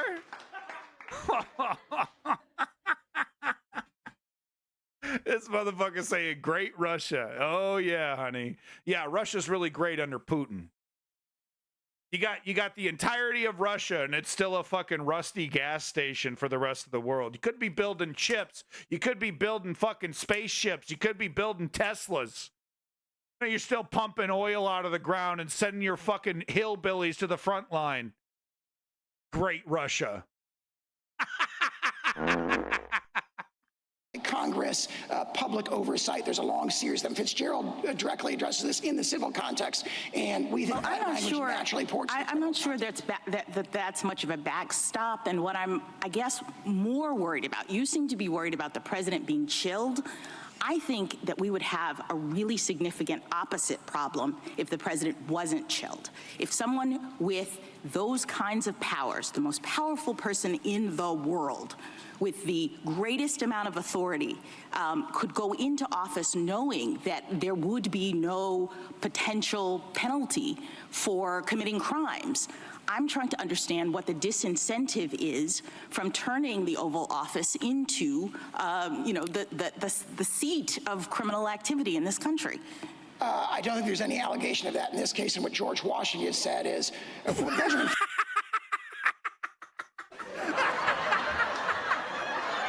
Come on, man. This fucking guy. I'm sorry, I hit the button too early. Fuck. Bricks. I'm shitting bricks. I'm shitting bricks. I'm shitting bricks, guys. I'm spooked. I'm spooked by the BRICS coalition. Better watch out, NATO. BRICS coming at you. That's fucking good, dude. Okay, sorry. Let's back up a little bit. Get back to it. One thing I'm a little disappointed. You know, I agree with you, Lenny. Justice Jackson, she's amazing, but I really wish she would rebut this pushback, this checks and balances pushback, as absurd as it is. I really wish she would push back on that. I'm trying to understand what the disincentive is from turning the Oval Office into, the seat of criminal activity in this country. I don't think there's any allegation of that in this case. And what George Washington said is, what Benjamin Franklin said is, we view the prosecution of a chief executive as something that everybody cried out against as unconstitutional. And what George Washington said is, we're worried about factional strife, which will. No, I'm also. Let me put this worry on the table. If the this piece of shit dares to use the words of Washington and fucking. I'm shocked. I can't. Out against as unconstitutional. And what George Washington said is, we're worried about factional strife, which will. No, I'm also. George, we view the prosecution of that in this case. And what George Washington said is, what Benjamin Franklin. Benjamin Franklin. I don't know why his name was so, but this scumbag quoting Benjamin Franklin and George Washington to make one of the greatest men in the world. And yes, he owned slaves. Very, very contentious. But the man who could have been king of America, who said, no, I'm sticking to the rules, I'm sticking to the term limits, peaceful transition of power over to the next guy, let the next guy do it. The whole country wanted him to be another King George. One of the greatest men to have ever lived, and you know, who started this entire project, this great experiment, and legitimized it by stepping down from power, something that was unheard of, to be at the top of power and then step down willingly. And maybe he disagrees with you. Maybe he goes against your agenda. Maybe he does stuff that you don't like. Well, that doesn't matter anymore because you're not a king. And he brings up George Washington to make the argument that presidents are king. This is the death of shame. This is the death of shame. This is it. This is the bottom. This has to be the bottom. Washington said is we're worried about factional strife, which will. No, I'm also. Let me put this worry on the table. If the potential for criminal liability is taken off the table, wouldn't there be a significant risk that future presidents would be emboldened to commit crimes with abandon while they're in office? Obvious. It's right now the fact that we're having this debate because OLC has said that presidents might be prosecuted. Presidents from the beginning of time have understood that that's a possibility.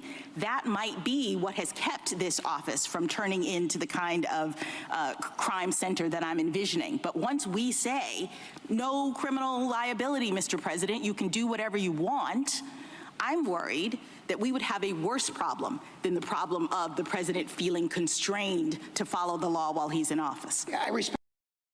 I really wish that this clip didn't cut off his response. I'm sure it sounded something like, you know, fart, farty, fart.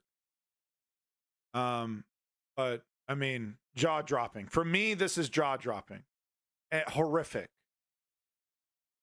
When you understand the value of democracy, when you really understand what that has given humanity,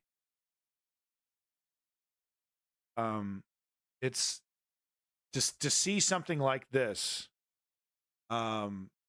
It's like a feeling that I've never felt. It's like a danger. It's like a feeling of danger, or a feeling of anger that, you know, like I can't really put to words, man. It's like it's getting me like right at my core. Yeah, his arguments were lame, but it's not about, right? It's about the shills that are going to enter, that are going to. Thank you, Stream Boo. Love you. Stream Boo over here, guys. Thank you, Stream Boo. Cheap viewers. Hook it up. Thank you, Lens. Love you, baby. Stream Boo is my friend. We go way back. Justice Jackson. We go way back. Okay. We're going to talk a little bit about, speaking of dictators, we're going to talk about, where'd it go? There it is. We're going to talk about Trump. Get them viewers, baby. You know it. Hundreds. I want my chat to just be Hassan levels of nonsense. That's what I want. People are going to be so mad because they expect that chat experience. They expect that madness. It's like, no. I want a real substantive conversation. And I legitimately, I want that in my chat. So doing homework, do you feel like you can have a real conversation with people in the Hassan chat? Do you feel like you can have like a, you know, that like you're interacting with him, or that, you know, any of that? Or does it really feel like you're just kind of shouting into the void? Yes, I got a plan. If we ever do get hundreds of viewers, I got a plan. We're going to have an exclusive VIP chat. Okay, we'll have the maniacs. We'll have the maniacs going crazy. But I have a plan for you OGs and anybody who qualifies as an OG. We're going to have an exclusive VIP chat. Don't you worry, folks. But, you know, that's one of those nice to have. That's one of those nice to have problems. I never, ever partake in his chat, ever. Hey, if you want me to go ahead and flush Anton, go ahead and put a 1 in the chat. If I see 3 1s, I'll go ahead and give Anton the old flushy flush. Moving on here, I wanted to talk about, looks like I actually do have that clip queued up. I was talking about these electoral numbers. I was talking about those electoral numbers, and this is kind of big stuff. We're not going to watch this whole MSNBC video because it's literally, they literally cut to Michael Steele, who, by the way, used to be the head of the RNC. He was the black person that was put in charge when Obama was in charge so that the Republicans could say that they weren't racist. He was happy to do that. But Michael Steele, his big fat recommendation that, Nicole Wallace here nods her head to is emulating the Hillary Clinton strategy of 2019, was it 2016? Right? That famously successful Hillary Clinton strategy of going after these independents that are being disgusted with Trump. How well does that work historically for the Democratic Party to chase moderate Republicans or independents instead of going after new voters? I mean, it'll work better with Biden, right? Because Hillary was just repugnant, and that is ludicrous. So it'll work better with Biden to get some of these independents. They'll be able, okay, I'll choke it down, I'll swallow it. I mean, for Hillary, for a lot of folks on the left and the right, it was like, I'm not voting for this B word. I'm not doing it. And I was right there. Oh, Anton. All right. I think I've had enough, buddy. Thank you so much. Just absolutely pathetic. Just absolutely pathetic. And, it kind of like, Chud alert, fucking Chud alert, man, Chud alert. No, but characters like Anton really help reinforce this. Like, we have to stop, acknowledge the problems of America all day, acknowledge the problems of NATO, acknowledge the problems of the military-industrial complex, acknowledge all these problems, okay? But consider what the alternatives are, China or Russia, and that is right now the big three. That is the alternative. And it's like, I don't want to live in a world where that mentality, this mentality of, how the current Russian government treats humanity. I don't want that to become the global norm. I don't want that to become the status quo.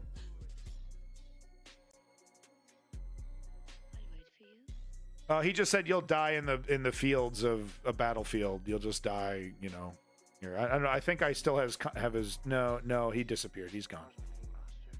Or he gone. Wait, is this him? Oh yeah, this is him. He said, guys like Davey will only find their death in the cities and fields of his Zionist overlords. The multipolar world will be here to rule for the next 1,000 years. Wow. So it's the devil I would rather deal with. And I would rather deal with the military industrial complex in the United States than Russia or China. And Ukraine agrees, by the way. And Ukraine agrees. Yeah, I know, woke patriot. I know, man. It's heavy, right? It's politics, right? There's no fucking, happy-go-lucky answer here. But the soldiers that are fighting on the Ukrainian front lines, they're not confused one bit about the reality of the situation. They know exactly what they're fighting for. All right, so let's get back to it here. Trump electoral numbers. This is some good news, and like I said, we're not going to cut to Michael Steele with his fucking proclamations. That was 2016, right? Trump, Hillary? No, that was Bernie. Wait, no, that was 2016. That was 2016. Yes. Oh my God. It seems like 100 years ago. it's like ancient history. What are you talking about, man? Socrates over here, bro. Socrates? Bro, Socrates? So among other things, Donald Trump also has a math problem. It is on top of his money problem, which includes needing a little-known insurance company to put up cash for him to make bond in that New York civil fraud judgment. It's, of course, on top of his myriad legal problems, which we're all familiar with by now, and those 88 felony charges spread across 4 criminal cases. But back to the math for a second. It's a pretty major one for the ex-president and Republican presidential nominee. And the latest example comes from the key must-win battleground state of Pennsylvania. Yesterday's presidential primary. Here you go, Davey. You did it, buddy. You did it. Big props to your boy, Davey. He voted for Nikki. He voted for Nikki. There, delivered some eye-popping numbers, sure to set off alarm bells deep inside at the highest levels of the Trump campaign. At least 156,000 Pennsylvania voters told Donald Trump, no, thank you, and voted for Nikki Haley yesterday, a candidate who suspended her campaign 7 weeks ago. Did we mention this happened yesterday? Keep in mind, the state was decided by just over 80,000 votes in the election in 2020. Now, what makes the result even more glaring and problematic for Trump hasn't endorsed Trump yet. You know, I really thought she was going to wait for some, try to get some goodies, do some backroom dealing, and a couple weeks later, throw her weight behind Trump. But no, she has not. She has not. So that is interesting. This wasn't one of those states where independents and Democrats could cross over to vote for Nikki Haley. That happened in some places. The Pennsylvania Republican primary is a closed primary, which means that the electorate, the people who chose Nikki Haley in those numbers, those were all registered Republicans in Pennsylvania. Someone got the reference. Thank you. Joining our conversation, former Assistant Secretary. Yeah. No, we're not doing anything. So I just wanted to talk about that. Yeah, no, I don't know why. She talks. That's interesting. She talks for about 5 seconds, and then they give the rest of it to Michael fucking Steele, who, like I said, encourages the Hillary strategy. Which, I mean, to his credit, to be fair to Michael Steele, which he doesn't really deserve it, but to be fair, it's a strategy that'll work better with Biden, especially if Biden is willing to go into Wisconsin and other states and actually, follow through on the strategy of trying to attract these people. Biden is far more swallowable. You could swallow the Biden pill. You can't swallow the Clinton pill, dude. No one was swallowing that. What a disaster. Even Barack Obama. Remember Barack Obama being like, guys, this is a bad idea. No. Does anyone remember, what was it? Was it the TPPA or TIPA, or it was that trade deal that was really really made the Democrats look bad? Is it TPP? Was it TPP that Obama was backing, and it was like hurting Clinton's campaign, and he didn't stop backing it? Oh my God. Well, shit, I got my clips mixed up, guys. So this is actually the final clip on SCOTUS. The Trump stuff was supposed to come after that, but this is a really interesting one. So I do want to show this. So you get a bonus SCOTUS clip. Bonus SCOTUS, everybody. Bonus SCOTUS. Bonus SCOTUS, guys. It's happening. Be excited. We're gonna watch MSNBC. Oh my God. I hope Hillary sits on this like she doesn't. She's, you put a camera in front of her, she's happy to talk. But I'm not seeing a lot of that. She's not on MSNBC a lot. That's for sure. Joining us now is indeed former Manhattan Assistant District Attorney Catherine Christian, former prosecutor Charles Coleman, and Eddie Glaude, a professor at Princeton University. So, Catherine, your takeaways from this really interesting day. Interesting day. My takeaway, and it could be wrong, is 5-4, meaning four of the justices, Sotomayor, Jackson, Barrett, maybe Barrett, and Kagan, seem to be, Biden's a coward. He's not going to drop Kamala. He's a coward. No absolute immunity for official acts. And what Jackson ended with, I'm sorry. We'll go back to this real quick, but just to comment on Davey's comment there. Not only has Kamala, Kamala has done exactly what she was told. She's been a team player on this. She hasn't faltered one bit. So she's kind of earned it internally. She hasn't earned it for the people, right? But in terms of like, you know, helping each other out, you know, she doesn't shit talk. She's probably, you know, I wouldn't be surprised to hear if she's kind of taking on more duties than a vice president would normally take on, because Joe Biden and his age. So that might be happening as well. That we, you know, that's stuff we won't really find out until it's all said and done. But I think she's been a team player, and I think she feels like she deserves this. And the way it works with these with these people is that they do reward loyalty like that. So we might be seeing something on that level as well, where she's been a team player, she's been buttressing, backing up Biden, and she's going to get rewarded for it. Yeah, it doesn't. I mean, yeah, she's boring. Yeah, you can. When one side is, you know, when one side is, I mean, their calculation is that, you know, with one side being a indicted criminal, that you can get away with that. But that's the problem with the neoliberals, right? They're okay taking chances with our democratic future, you know, because the last thing in the world that they would ever want to do is embrace progressivism, is embrace real popular, loud progressives that would really, you know, light a fire under the country and really get them to support them, like what we saw with Bernie, that phenomenon. We don't want to do that, because then we'll have a mandate, and then we'll actually have to govern, and then, you know, then the gravy train ends for us, right? So they're gonna fucking drive that ship right into the fucking ocean, man. We're gonna go sink right with them, and their goddamn legacy and their fucking careers. They're gonna bring it all down, right? Because that shit is way more important. Then ultimately that shit is way more important than our democracy or liberty or whatever it is.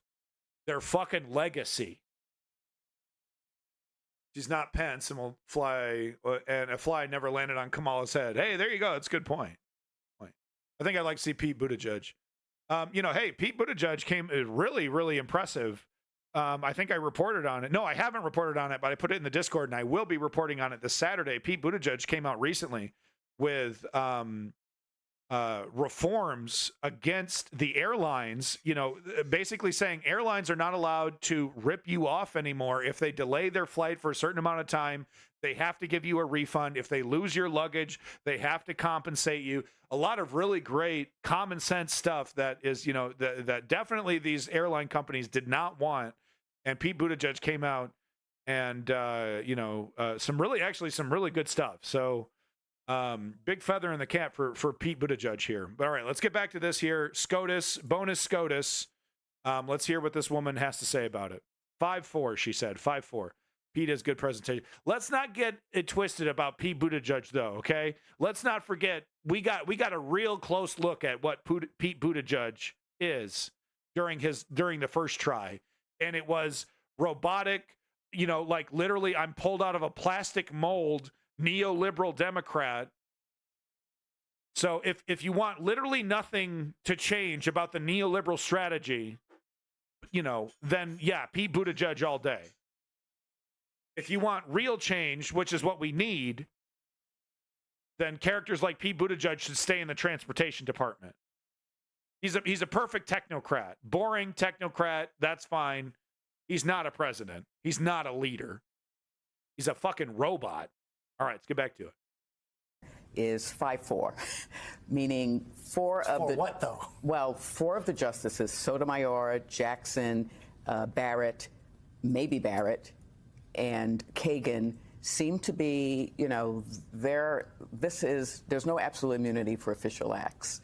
And what Jackson ended with, which I thought was great, because she was like, wait a minute, the position of the Trump lawyers is they don't want us to make a distinction between private and official acts, which some of the other justices were saying, which means it gets remanded for a hearing.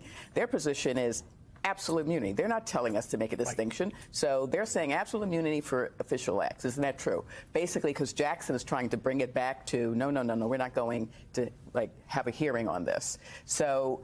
And you had Robert, who basically was concerned that the lower court said, Davey, have you seen the documentary? Look, please watch the Pete Buttigieg documentary and get back to me, dude. The shit's revealing. He's being prosecuted, so therefore the prosecution is just. And you had the concern of Kavanaugh and Alito. He's a careerist. That the future former presidents could be targeted by their political opponents. So you sort of saw that lineup. That doesn't mean that's how it's going to happen, but that's clearly from the questions. Charles, what was your key takeaway here? What stood out to you from the questions and answers? I had a few. One of the things that I thought was interesting, to pick up where Catherine left off, was this framing around the notion of private acts versus official acts and why that became such a big issue for Donald Trump's defense team. I actually wonder whether now they might have thought to argue about qualified immunity as opposed to absolute immunity, because given the framing of some of the questions from the justices, it may have boded better for them to do so in terms of creating that distinction. I think that when you're looking at the questions that were asked by Judge Gorsuch as well as Judge Alito, it's very clear that there is clearly a faction on the bench that wants to create a space that allows this argument to breathe further, or at least them to kick it back down and allow that to be dealt with at a lower court. No, that's what I'm saying. They're playing games. These right wingers are playing games. They're not going to hand over dictatorial powers to a potential left-wing president. I think that's their problem. It's not, if they could somehow make it so that it can only help the right wing, if they could somehow make it could only help Trump, then they would do that. But I think even that, he absolutely does. But I think even that is just too far. So what they're doing, they're going to kick the can down the road, give Trump a chance to make this all go away, which is despicable in its own right, shows how cowardly they are. But basically, give Trump a chance to run as a president who, is not he's not convicted for January 6th in any way. Great job, Merrick. Great job, Garland. You're really kicking butt. But that's what this is. So I think I agree with that statement. Or at least them to kick it back down and allow that to be dealt with at a lower court. If you're looking in other directions, there are clearly justices like Judge Jackson who really want to try and make this as narrow as possible. This was lawyering at the highest of levels, and I just want to remind everyone out there, the Supreme Court is not right because they're not last because they're always right. They're right because they're always last. And what I mean by that is whatever results from this is something that we will all have to live with, but it should be in no indication that this was the perfect decision. But it's going to be interesting to see how it shapes. Eddie, it's interesting that one of the magistrates said exactly that. He said that you're asking us to talk about and decide things for the ages. Right. And I think it's kind of always interesting to bring it back to that these decisions will have eternal repercussions. Right. Yeah. So let's make sure we leave the other political party that is absolutely, responsible for creating this power vacuum.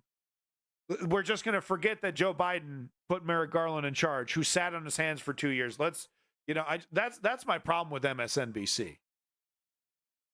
Is that, because it's like, yeah, I agree with all of this. And it's like, wow, it's so cool. See this on mainstream media. Wow, they're taking it so seriously. But there's this massive information gap. Like, especially if you were only getting your information from MSNBC style outlets, there's a massive gap in your perspective about the culpability. If you're watching nothing but MSNBC, you would think the neoliberal Democrats are doing everything they can to stop this, pulling out all the stops and it's just not true, guys. It's just not true. I can't tell you why. I couldn't tell you the motivations, right? For each individual, I don't know. I can't read their minds. I can't look into their heart. I don't got that special window that they gave to the Grinch. Okay, I can't tell you, but I can only tell you that, that they're tying at least one hand behind their back, maybe even two. And that is never talked about on MSNBC. It's almost always like a mea culpa, 10-minute discussion about how maybe they could have tweaked something, maybe done something slightly different. We got about a week of that after the failure of Hillary Clinton when she lost the president. We got about a week of reflection of like, oh, maybe maybe the strategies that we were talking about weren't so great, guys. We got about a week of that before they went right back to the status quo style thinking. All right. To reward you, I wanted to show you this amazing clip that I saw. It's a Key and Peele skit. And I'll just say it. I think it's I think it's time we tell the truth about immigrants, and we tell the truth about other races. Look, cancel me if you want, right? Cancel me all day. That's fine, but I'm going to say it. I'm going to say it. What am I going to say? Well, I'm just going to agree with them. Do not get me started on the Mexicans. It's they time. hold the goddamn economy together. If 12% of the Mexicans who live in this country stopped working, just 12%, the USA would shut down. I don't even care who hears me. They work me their too. asses off, and they got strong family values. Essential immigrants.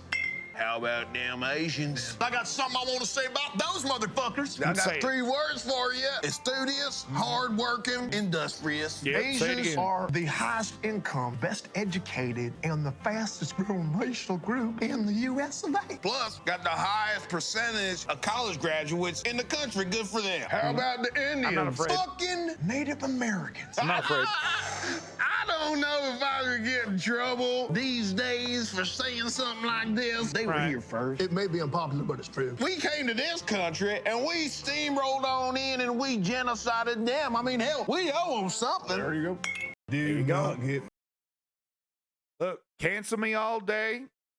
You go ahead. I'm going to say the truth. It's time somebody said it. It's time somebody stood up and said it. About the Mexicans and the Asians and the Native Americans. They're hardworking, they're studious, they got great family values, and they were genocided. They deserve reparation. I'll say it. You keep your wokeism to yourself. I'll say it. I'll say it all day. I say it proud. Asian people are studious. Great little congratulations, Key and Peele. They're really great. Really smart, really consistently smart. Consistently smart. Love me some Key and Peele. Oh, Davey. Oh, Davey.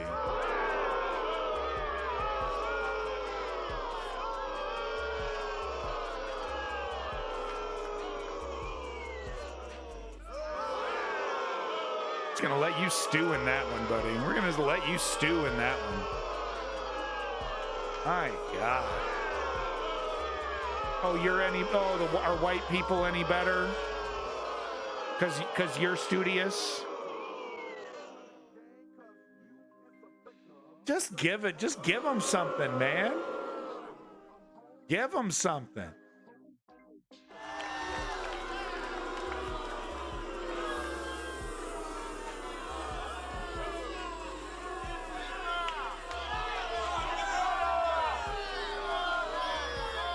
Stewing it.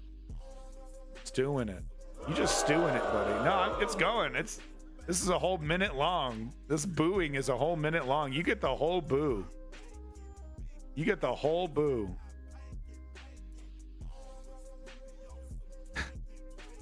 Davey, reparations is not going to break the bank. Get over it. Get over it. Not my money. Not my money. Native Americans deserve reparations. Black people deserve reparations for the crimes committed against them by the United States government. You don't want to pay for it? Too fucking bad. You're only enjoying the fruits of all the exploitation. You're only engorging yourself every single day in the lap of luxury because of that brutal exploitation. But no, please tell me. Well, what are we going to do? I'm not going to pay for it. I'm not going to pay for it. As you sit in the fucking lap of luxury. Whatever, buddy. Yeah, direct payments to individual people. Where do you think that money's going to go? What? Is it going to go into a Cayman Islands bank account? Rushed away? Don't give me your anti-reparations bullshit. Bullshit. Give them some fucking money. What's wrong? What are we worried about? That what? Are they going to spend it too fast?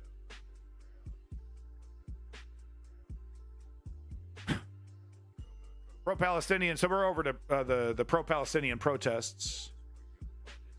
Yeah, that's right. Not pro-Hamas. All right, David. Thank you. Hey, look, I'll take it. I'll take compromise. Hey, we got compromise from Davey. No, I'm playing. Davey often compromises. But thank you very much for showing why you're still here. Because, you know, your conservative colleagues would veer off into racism. Right? Because, they don't deserve it. They're not hardworking. They're not studious. Slavery didn't even really happen. It was a choice. Kind of shit. So I appreciate you not veering that far and following your conservative colleagues I appreciate that. Back over to Palestine. And this is our last, where the pro-Palestinian protests are the last bit of stuff we're doing today. So let's get it started here. Pro-Palestinian encampment protests come to UNM campus. Oh, by the way, thank you to Woke Patriot, who provided a good chunk of these links. Thank you, Woke Patriot. University of New Mexico is one of many schools around the country where students have set up pro-Palestinian encampments as a form of protest against the ongoing war in Gaza. Campus police had them clear their encampment, but did not send them home Monday night. By Tuesday afternoon, a few dozen students, alumni, and community members were gathered at UNM's duck pond under 2 tents with table signs and camp chairs. Yeah, quick double tap, by the way. I read your comment. Thank you. Johanna Chong, a non-traditional pre-med student, was one of them. This was inspired by the divestment campaigns and particularly solidarity encampments at other universities, she said. She had been at the protest since it began on Monday. There was a quote here. Yeah. So Woke Patriot pulled out this comment here.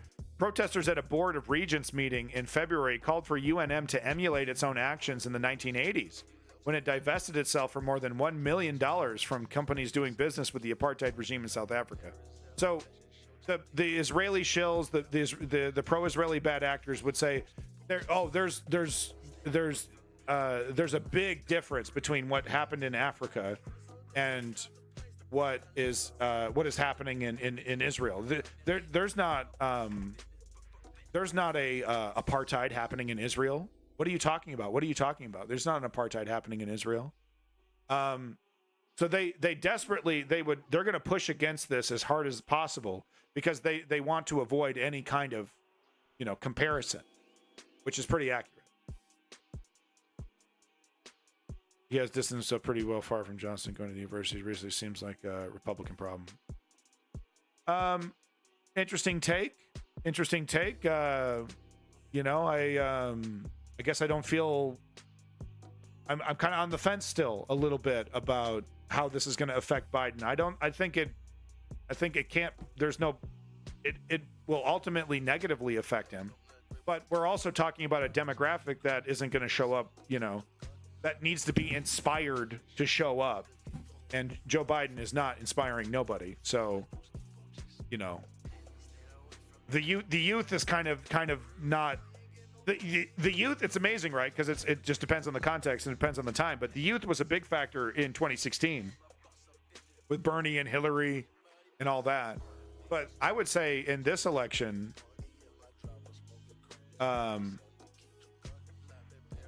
yeah, I would say this in the last one, right? 2020 was the youth. No, I guess the youth, because it was kind of a phenomenon. No, we had the highest voting turnout in history in 2020, and the youth was a big part of that. The youth was energized for that. I mean, so that's interesting. So you have someone like it's not like the youth came out in record numbers. I think the youth technically still came out in higher numbers for Barack Obama. But they still came out really, really strong because of the threat of Trump. So, yeah, Davey, like I said, I'm kind of like, I don't know, man. I'm kind of, The youth vote seems to be able to help one get elected, but does not seem to be substantial force when it comes to re-election. I think that's a critical comment. Thank you, Woke Patriot. Don't the protests just fizzle out in a few weeks after graduation? Not always the case, Clutch Cargo. Not always the case. Gata Naranja, welcome back. Commissar. The Commissar's in town. Uh-oh. So grain of salt here, folks. Next article is from The Intercept. Happy to carry water for Russia sometimes. Quote, but, you are not a communist. I am a democratic socialist. No, I do not believe in communism. No. So, this is a good article. Once again, thank you from Woke Patriot for this article. Because what is often not talked about, Commissar. No, I'm not. What is often not talked about, sorry, because there's a lot of discussion about anti-Semitism, and so here's the thing, lefties, anti-Semitism is real, but hey, to the bad actors that are trying to use anti-Semitism to support Israel's ethnic cleansing, you're actually doing a disservice to that real anti-Semitism by, in a very bad faith way, using anti-Semitism for your own aims by calling anything you don't like anti-Semitism, right? Cool it with the anti-Semitic remarks, right? So that's how I feel about anti-Semitism. Like, there's some real, legitimate anti-Semitism, ironically from the right, that supports Israel, right? That's where it's ironic, but it's real. It's dangerous, And then you got these bad actors that are like students that are protesting against a genocide. What they call a genocide is anti-Semitism, even though there's Jewish people in the audience or in the protests. There's Jews against genocide, etc., etc. There's plenty of Jewish people. It's not this. In fact, it is anti-Semitic to say that Zionism represents Judaism. So we. Okay. Cool it with the anti-Semitic remarks. That's me getting shot up by the bad actors, right? But what isn't talked about is the xenophobia, the anti-Arab xenophobia that is being displayed. That is now being that they feel emboldened. The people that are anti-Arab, that are xenophobic against Arab people, feel emboldened to come out and say things, and we've seen it in the chat, right? I think genociding them is okay. It's like, dude, advocating for a genocide is actually against TOS, is actually an abhorrent thing to say. No, it isn't. It's justified because they're Arab, blah blah blah. That's something that you don't see MSNBC having the balls to talk about. Quote unquote, kill all Arabs, unquote, Roblox. The feds are investigating UMass Amherst for anti-Palestinian bias. The Department of Education is probing claims that the school discriminated against Palestinian and Arab students amid Israel's war on Gaza. Hey, thank you so much, Quick Double Tap. Great comments. Thank you so much for being part of the News Underground. Very much appreciate it. Thank you, Quick Double Tap. See you again next time. Get some sleep, bud. The Department of Education's Office for Civil Rights has opened an investigation into the University of Massachusetts Amherst in response to a complaint that alleges that the school took months to address the harassment of Palestinian and Arab students. In the previously unreported civil rights complaint, 18 students said that they have been, quote, been the target of extreme anti-Palestinian and anti-Arab harassment and discrimination by fellow UMass students, including receiving racial slurs, death threats, and in one instance, actually being assaulted, unquote. The result, the students said, was a hostile environment for all Arab and Palestinian students, those perceived to be Palestinian and their allies on campus. Among the most chilling allegations involve a student yelling, "Kill all Arabs," at fellow students protesting Israel's war on Gaza. So, I don't have time to read this whole article. You've gotten my opinion on anti-Semitism. Like I said, it's a very real thing, and it's very dangerous. Some of the most dangerous, hateful people are anti-Semite. And they're very dangerous. They're not, that shit is real. But we got shills for an ethnic cleansing campaign running around, stamping anti-Semitism on literally everything. And quite frankly, all you're doing is hurting your own legitimacy. People have never been more emboldened to stand against Israel, because these tired tactics are frankly not working nearly as well as they used to. Yeah, Gata Naranja, I agree. Moving on to the next article. This, if you want to read the rest of this article, here's the link. Intercept. So I believe this is a friend of yours, Woke Patriot. Watch, among these arrested today were Noel McAfee, chair of the philosophy department at Emory University. I've asked for a comment from Emory on this arrest, no word yet. The video provided to us by Emory PhD student, you can hear him in the video. So let's have a listen here. Let's see what this philosophy professor has to say. I'm so sorry. I'm so sorry. Is there anything I can do for you right now? Yes, can you call the philosophy department office and tell them I've been requested? Philosophy department? Yes. Call the philosophy department office. I will. What's your... Noel McAfee, I'm chair of the philosophy department. I got you. President-elect. I got you. Jesus, the masked fucking cop yanking. I mean, at least he isn't yanking, like hurting her, but man, let her speak, man. Just let her. He's like yanking her away. I mean, it could be a lot worse. He could be a lot more violent.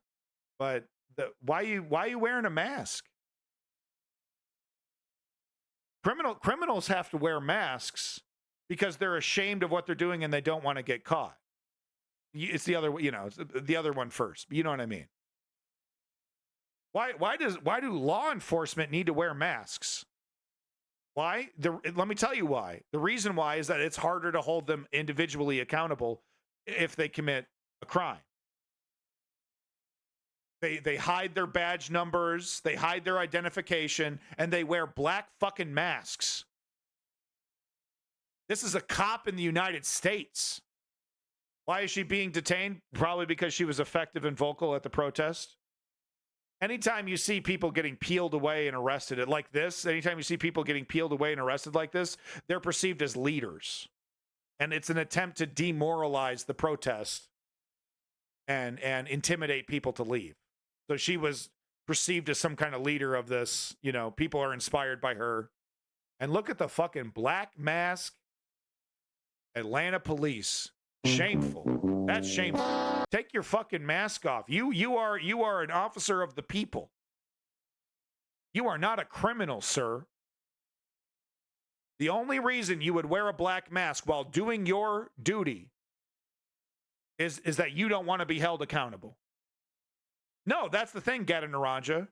But just in case I decide, if she decided to like fight him and like insult him, and then he decided to, kick her feet and slam her down, it's going to be harder to hold him accountable. Can't control themselves. They don't want to be held accountable by the people.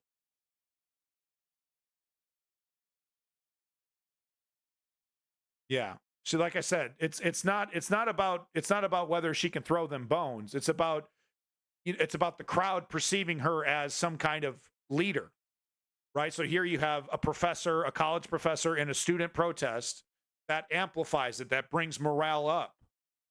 Well, we got to do something about that. That's got to stop. And if you don't think the cops are employing psychological tactics like that, holy shit. Welcome to the fucking party. Occupy wasn't that long ago. We got a nice fresh look at what the police state is capable of in Occupy. Don't you forget that. Thousands of students on campuses coast to coast, inspired by the Columbia encampment, are stepping up the pressure on academic institutions to fully divest from Israel. And this is language that, has been suppressed, effectively suppressed by pro-Israeli entities of various kinds. And we're seeing this kind of language coming back out. Here is a snapshot of the energy sweeping campuses across the country. This is great. Nice little multi-view. We got Stanford, MIT, USC, Los Angeles, and Harvard.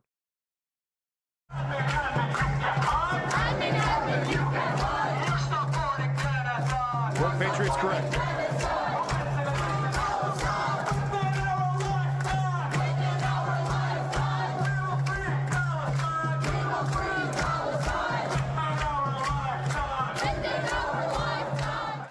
Sounds like fun, doesn't it?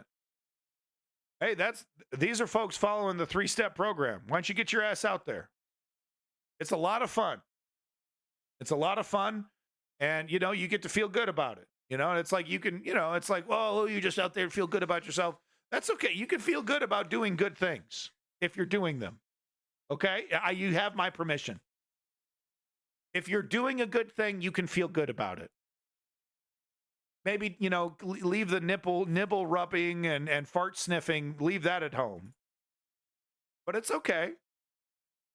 Doing good things feels good. It's okay.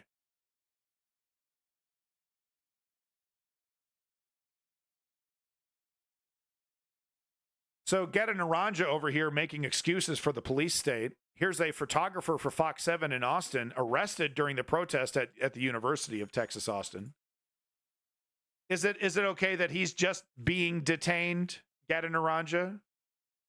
Is that okay?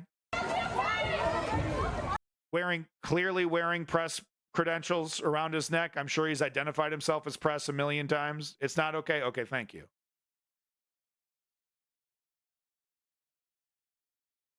Doesn't really matter if this guy's getting detained or arrested, does it? Because he's no longer doing his job, right?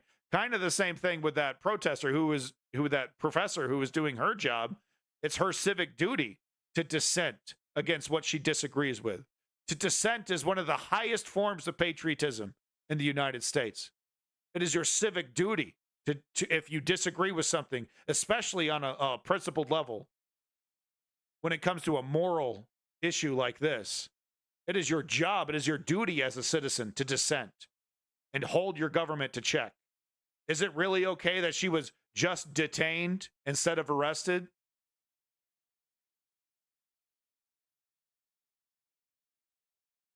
Existing laws.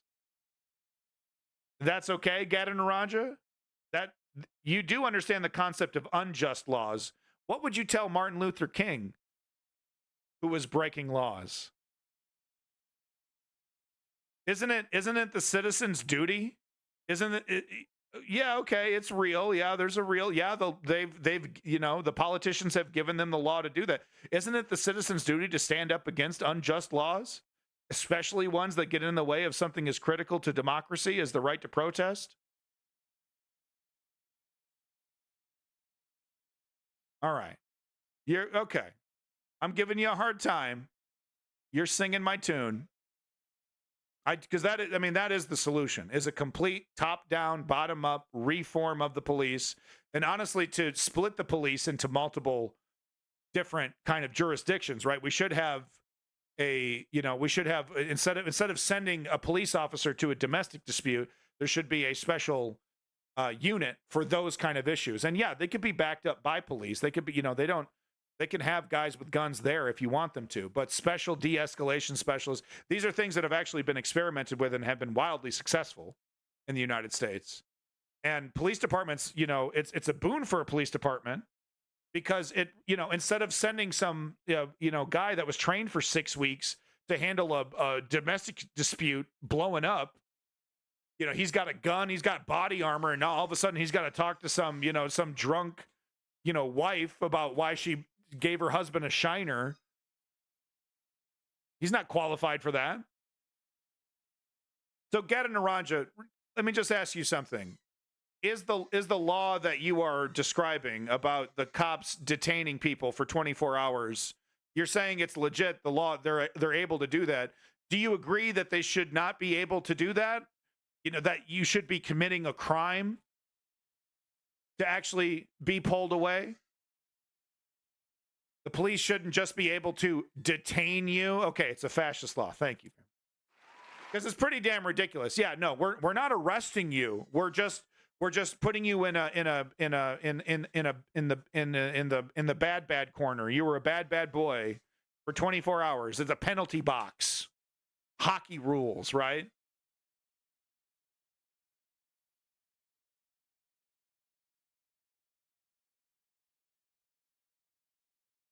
Well, Davey, okay, that's a different discussion. Let's watch this clip. Fox News reporter, along with protesters as well here, getting detained maybe arrested, maybe detained, but likely did not commit crimes. Who are you with? I'm with Fox 7. Fox 7? Yeah, What's your name? Carlos. Carlos, what do you think of this? I think it's, they were pushing me, and they say that I hit an officer. I didn't hit an officer. They were pushing. You know what I mean? Yeah, so isn't that great? You know, they get physical with you. They start pushing you around, and if you do like anything, if you're like, oh my God, stop hitting me. How dare you? How dare you attack an officer? Arrest this man. Send him down, you know. You think this Fox News reporter punched a fucking cop? Really? They're pushing me. I'm illegal. That's how it works. What's your name and date of birth? We're going to send attorneys to you. Has this ever happened? No, this never happened to me. You know what I mean? I was just covering things. Did you tell them you were the press? Yeah, I told them that I was the press. This one says I was hitting an officer. I was not hitting nobody. You know what I mean? Silent. At least he's not wearing a fucking mask. But look at this, you know, corn-fed American good old boy. Just doing his job, just following orders. Making up some shit about this and going along with it. You know you're lying about that. Oh yeah, oh he hurt you. Oh he tried to attack you. I'm sure of it. What a joke, dude. Okay, and there's something Yeah, look at these dangerous criminals they're locking up, guys.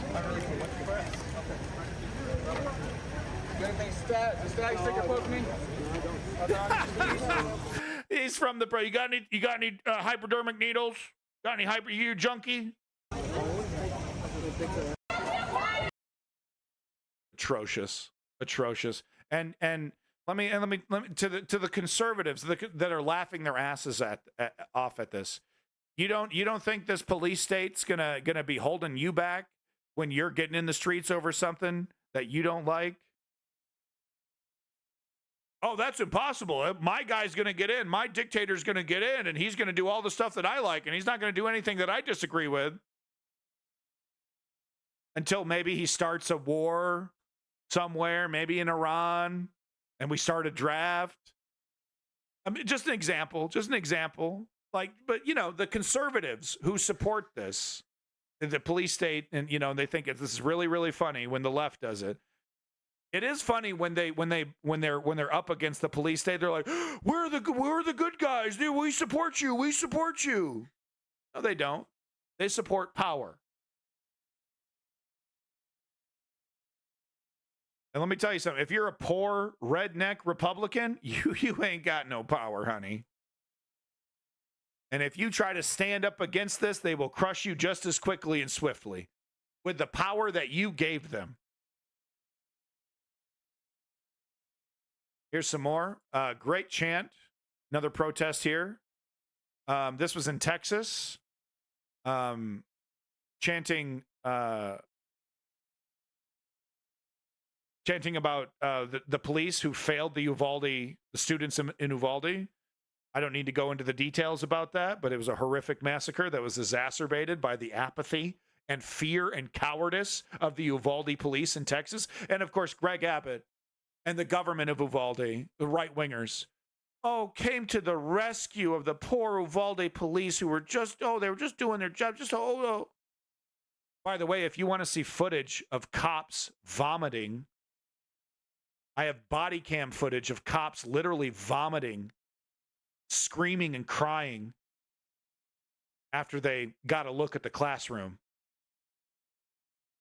Give you an idea. And they had the audacity. I didn't see one Uvalde police officer who came out and said, we fucked up. I retire. I'm giving up my badge. I'm so disgusted with myself and the department that I'm going to stand up and I'm going to make it. I didn't see that. It was all back the blue. It was all protect the blue. Circle the wagons. We did no wrong.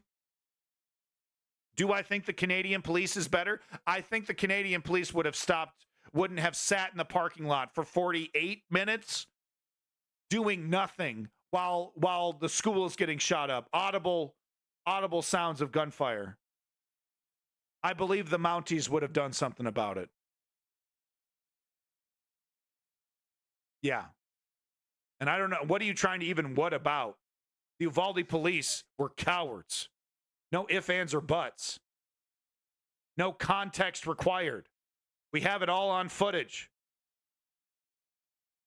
Anyway, here's what the protesters were chanting at these cowards.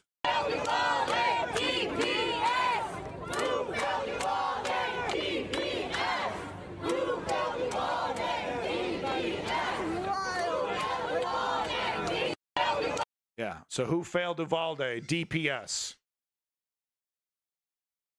I'd also like to mention that it wasn't the DPS who eventually went in there. It was literally border guards, border police, who were showing up thinking they were going to help with cleanup.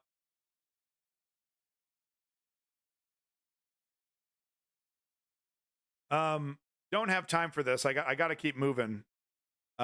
Maybe I'll throw this in for Saturday, but another great Owen Jones clip here, talking about the protests. So, just more stuff. But I got time for 2 more clips.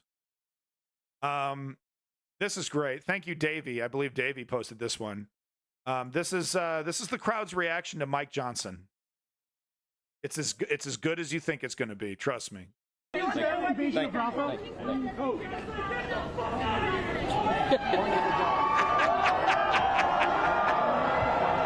Yeah, so if you didn't hear it, I'm going to try. Maybe I could turn this into a sound clip. But he goes, "Yeah, get the fuck out of here, boy." And the whole crowd cheers. There's some people that are like, boo. It's kind of a mixed cheer, but it's mostly cheers. Listen to it one more time. Fuck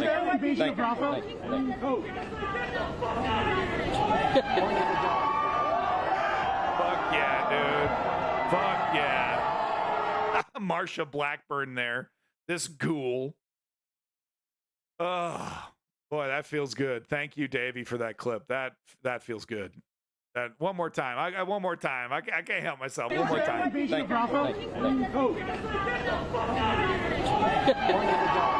yeah,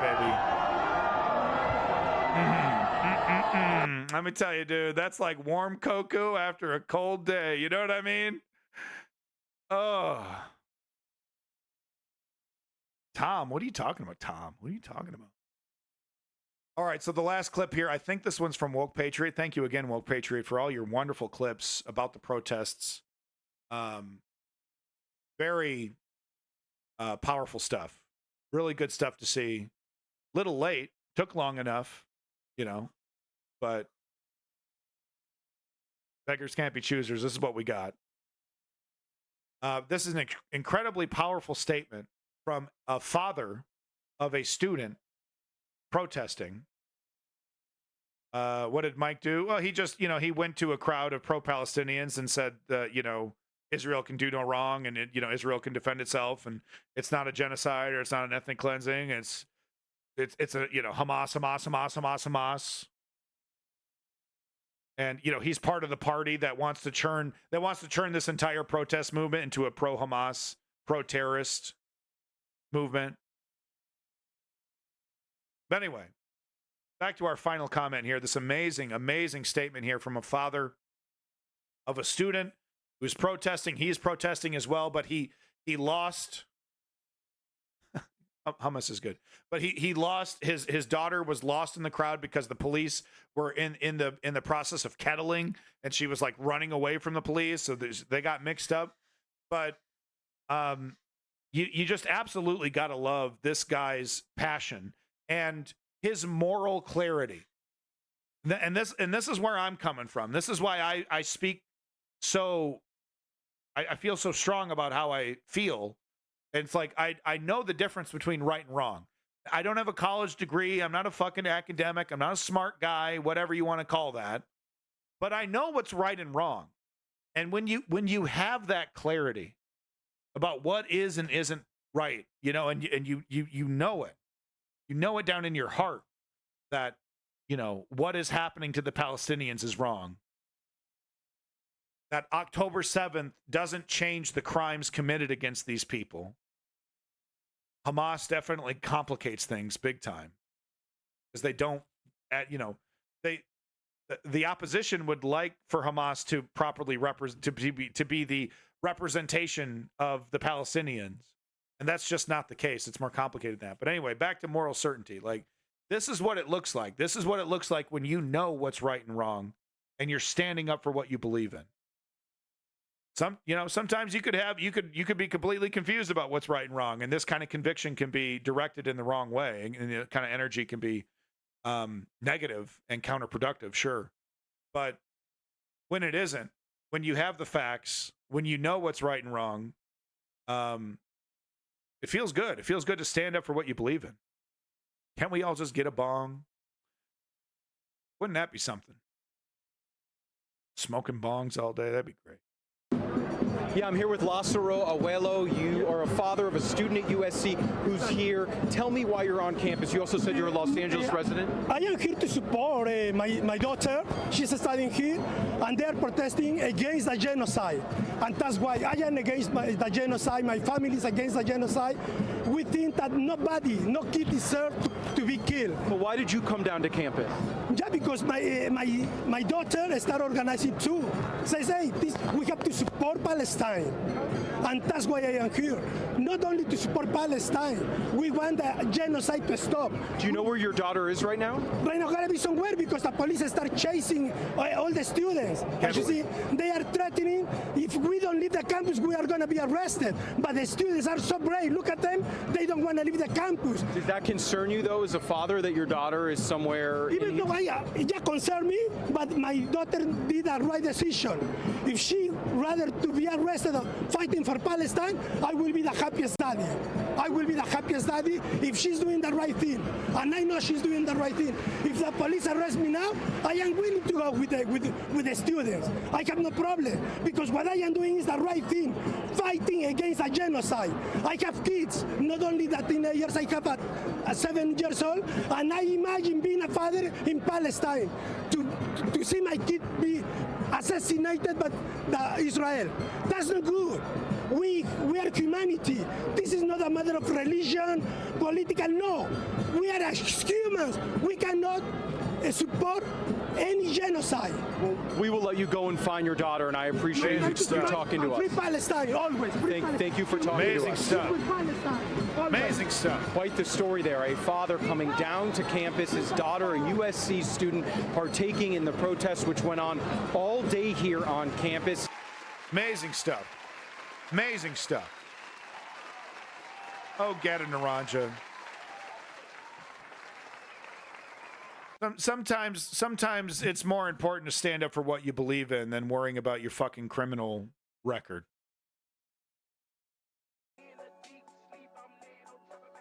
But thank you, everybody. That's all I got for today. Thank you, The Dream. Appreciate you coming in here. Both are true. True. Kind of how life is sometimes. Isn't that right, Gata Naranja? Big props to Gata Naranja for being our contrarian for today. Congratulations. Of course, folks, I'd like to remind you that this stream is brought to you by Garbage Fuel, the #1 drink mix company in the world. Garbage Fuel is, of course, brought to you by the News Underground. Made from 100% garbage juice, sourced locally from your local dumpster. Could come from your dumpster today, you know. Wet, dirty diapers, Taco Bell dumpster. You never know what you're going to get with Garbage Fuel. Someone you trust is one of us. I want to believe. No, big props to Woke Patriot. Big props to your boy, Davey. All those links in the chat. Thank you so much. You basically produced the entire show for me, so thank you so much, you two. Big props to Chem Goblin. Thank you for coming in. Lenny, your boy Lenny from south of Boston. If you're not liking and subscribing to Lenny, you're not cool. You're not cool. Not cool. Ice King of Space, big props to you. Thank you for coming through. Your boy Quick Double Tap, who's taking a big snoozing. Remember when Homer fell asleep at the wheel and his car turned into a bed? Yeah, that's Quick Double Tap. Clutch Cargo, it's your boy Clutch. Thank you, Clutch Cargo. Folks, make sure you're liking and subscribing to Clutch Cargo. He's got a great stream. Make sure you're checking him out. See who we got here. We got the Ponder Monkey. Thank you, the Ponder Monkey. His daughter and getting message out. Thank you. Hey, you got it, The Dream. It's what we try to do here on the News Underground. show some of the clips, show some of the stories that are not making it to MSNBC because Nicole Wallace too busy talking to Michael fucking Steele. Can we outro on the North Korean video? Yeah, that's probably a good idea. Let's go ahead and do that. Where'd you put that in general? No, was that in memes? Yeah. Oh, yeah. Okay. Yeah. Okay. You guys got to see this. You're tubing. Big props to you. You're tubing and the Ponder Monkey. Thank you for getting my Wild Stallions joke. Doing homework while ADHD. Thank you for coming back. It's good to see some of you obvious Zoomers coming back. I do appreciate you checking out the News Underground. Thank you. Yeah, there we go. Big props to all of you lurkers. I couldn't do it without you. That view is the most important thing you can do for me. I'd like to remind you that if you want to actually fix the world, if you want to fix these things, it's actually as simple as 1, 2, 3. Step 1, inform yourself. We're doing it right now. Step 2, join a progressive political organization. Run for office. Maybe a politician you like. Maybe there's a union you want to join. Put your name down. Don't be afraid to do it. Yeah, sometimes there's, as Geta Naranja points out. Sorry. As Geta Naranja said, there's consequences, okay? But fuck the consequences. What's more important? Planting a tree that your child may one day enjoy, or dying in mediocrity? Step 3 is put in the work like Charlie Kirk. What I am describing is political activism, and it is, in fact, the only thing that has ever worked. Clutch Cargo is correct. You want to change the world. You're not going to change the whole world, but you can be a little bit part of it. Then engage in political activism. If you don't want to engage in political activism, then you know, this is what we got, man. The Empire is happy. The Empire is so happy. All right, folks. Garbage Fuel is, of course, made in North Korea. So they've instructed me that I have to play this video for you. So please enjoy. We're going to watch this video in its totality, uninterrupted, unpaused. North Korea is a great place to visit. Make sure you check it out today. It's a wonderful tourist destination. And it's really quite an up and comer in the national stage. North Korea is really doing a lot of unique, dynamic things that really should be looked at. Okay, so please enjoy this informational video about the wonderful North Korea. Thank you. News Underground. Oh my God.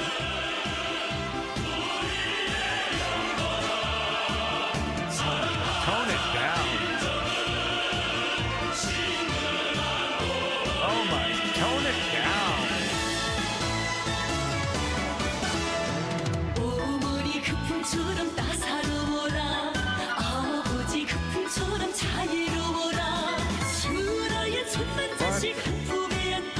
It's like the 50s.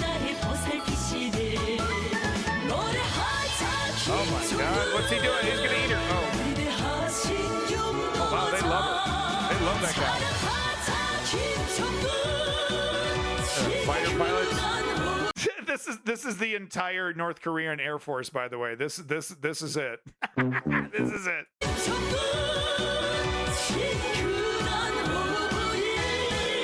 Oh, they look so stoned. Oh, man.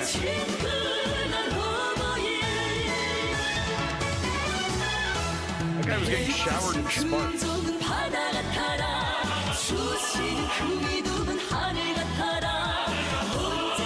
Look, they have cell phones. Look at that. They have cell. Look, it's the one person in Korea that has a fucking iPhone.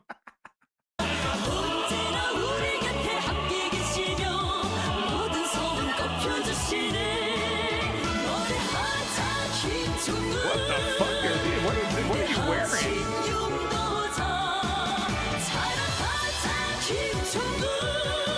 Your sunglasses on their helmet?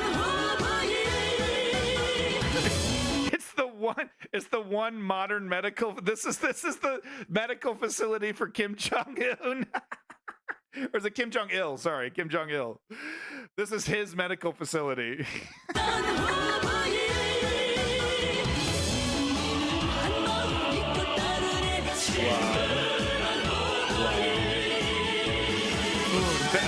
Damn it. I always get that mixed up. Oh my God, look at this setup. Guys, hold up. Do you know how old these fucking speakers are? These are Harman Kardon Mac. These were speakers that were like put out in the fucking 90s. What is he? Is he the one producing this song? Oh my God. Nice setup, bro. Look at that Dell LCD. Nice 24-inch Dell LCD. Ill's the dad. Thank you. He's using Cakewalk Audio Pro. Yeah. Fruity Loops just wouldn't work. Yo, DJ North Korea.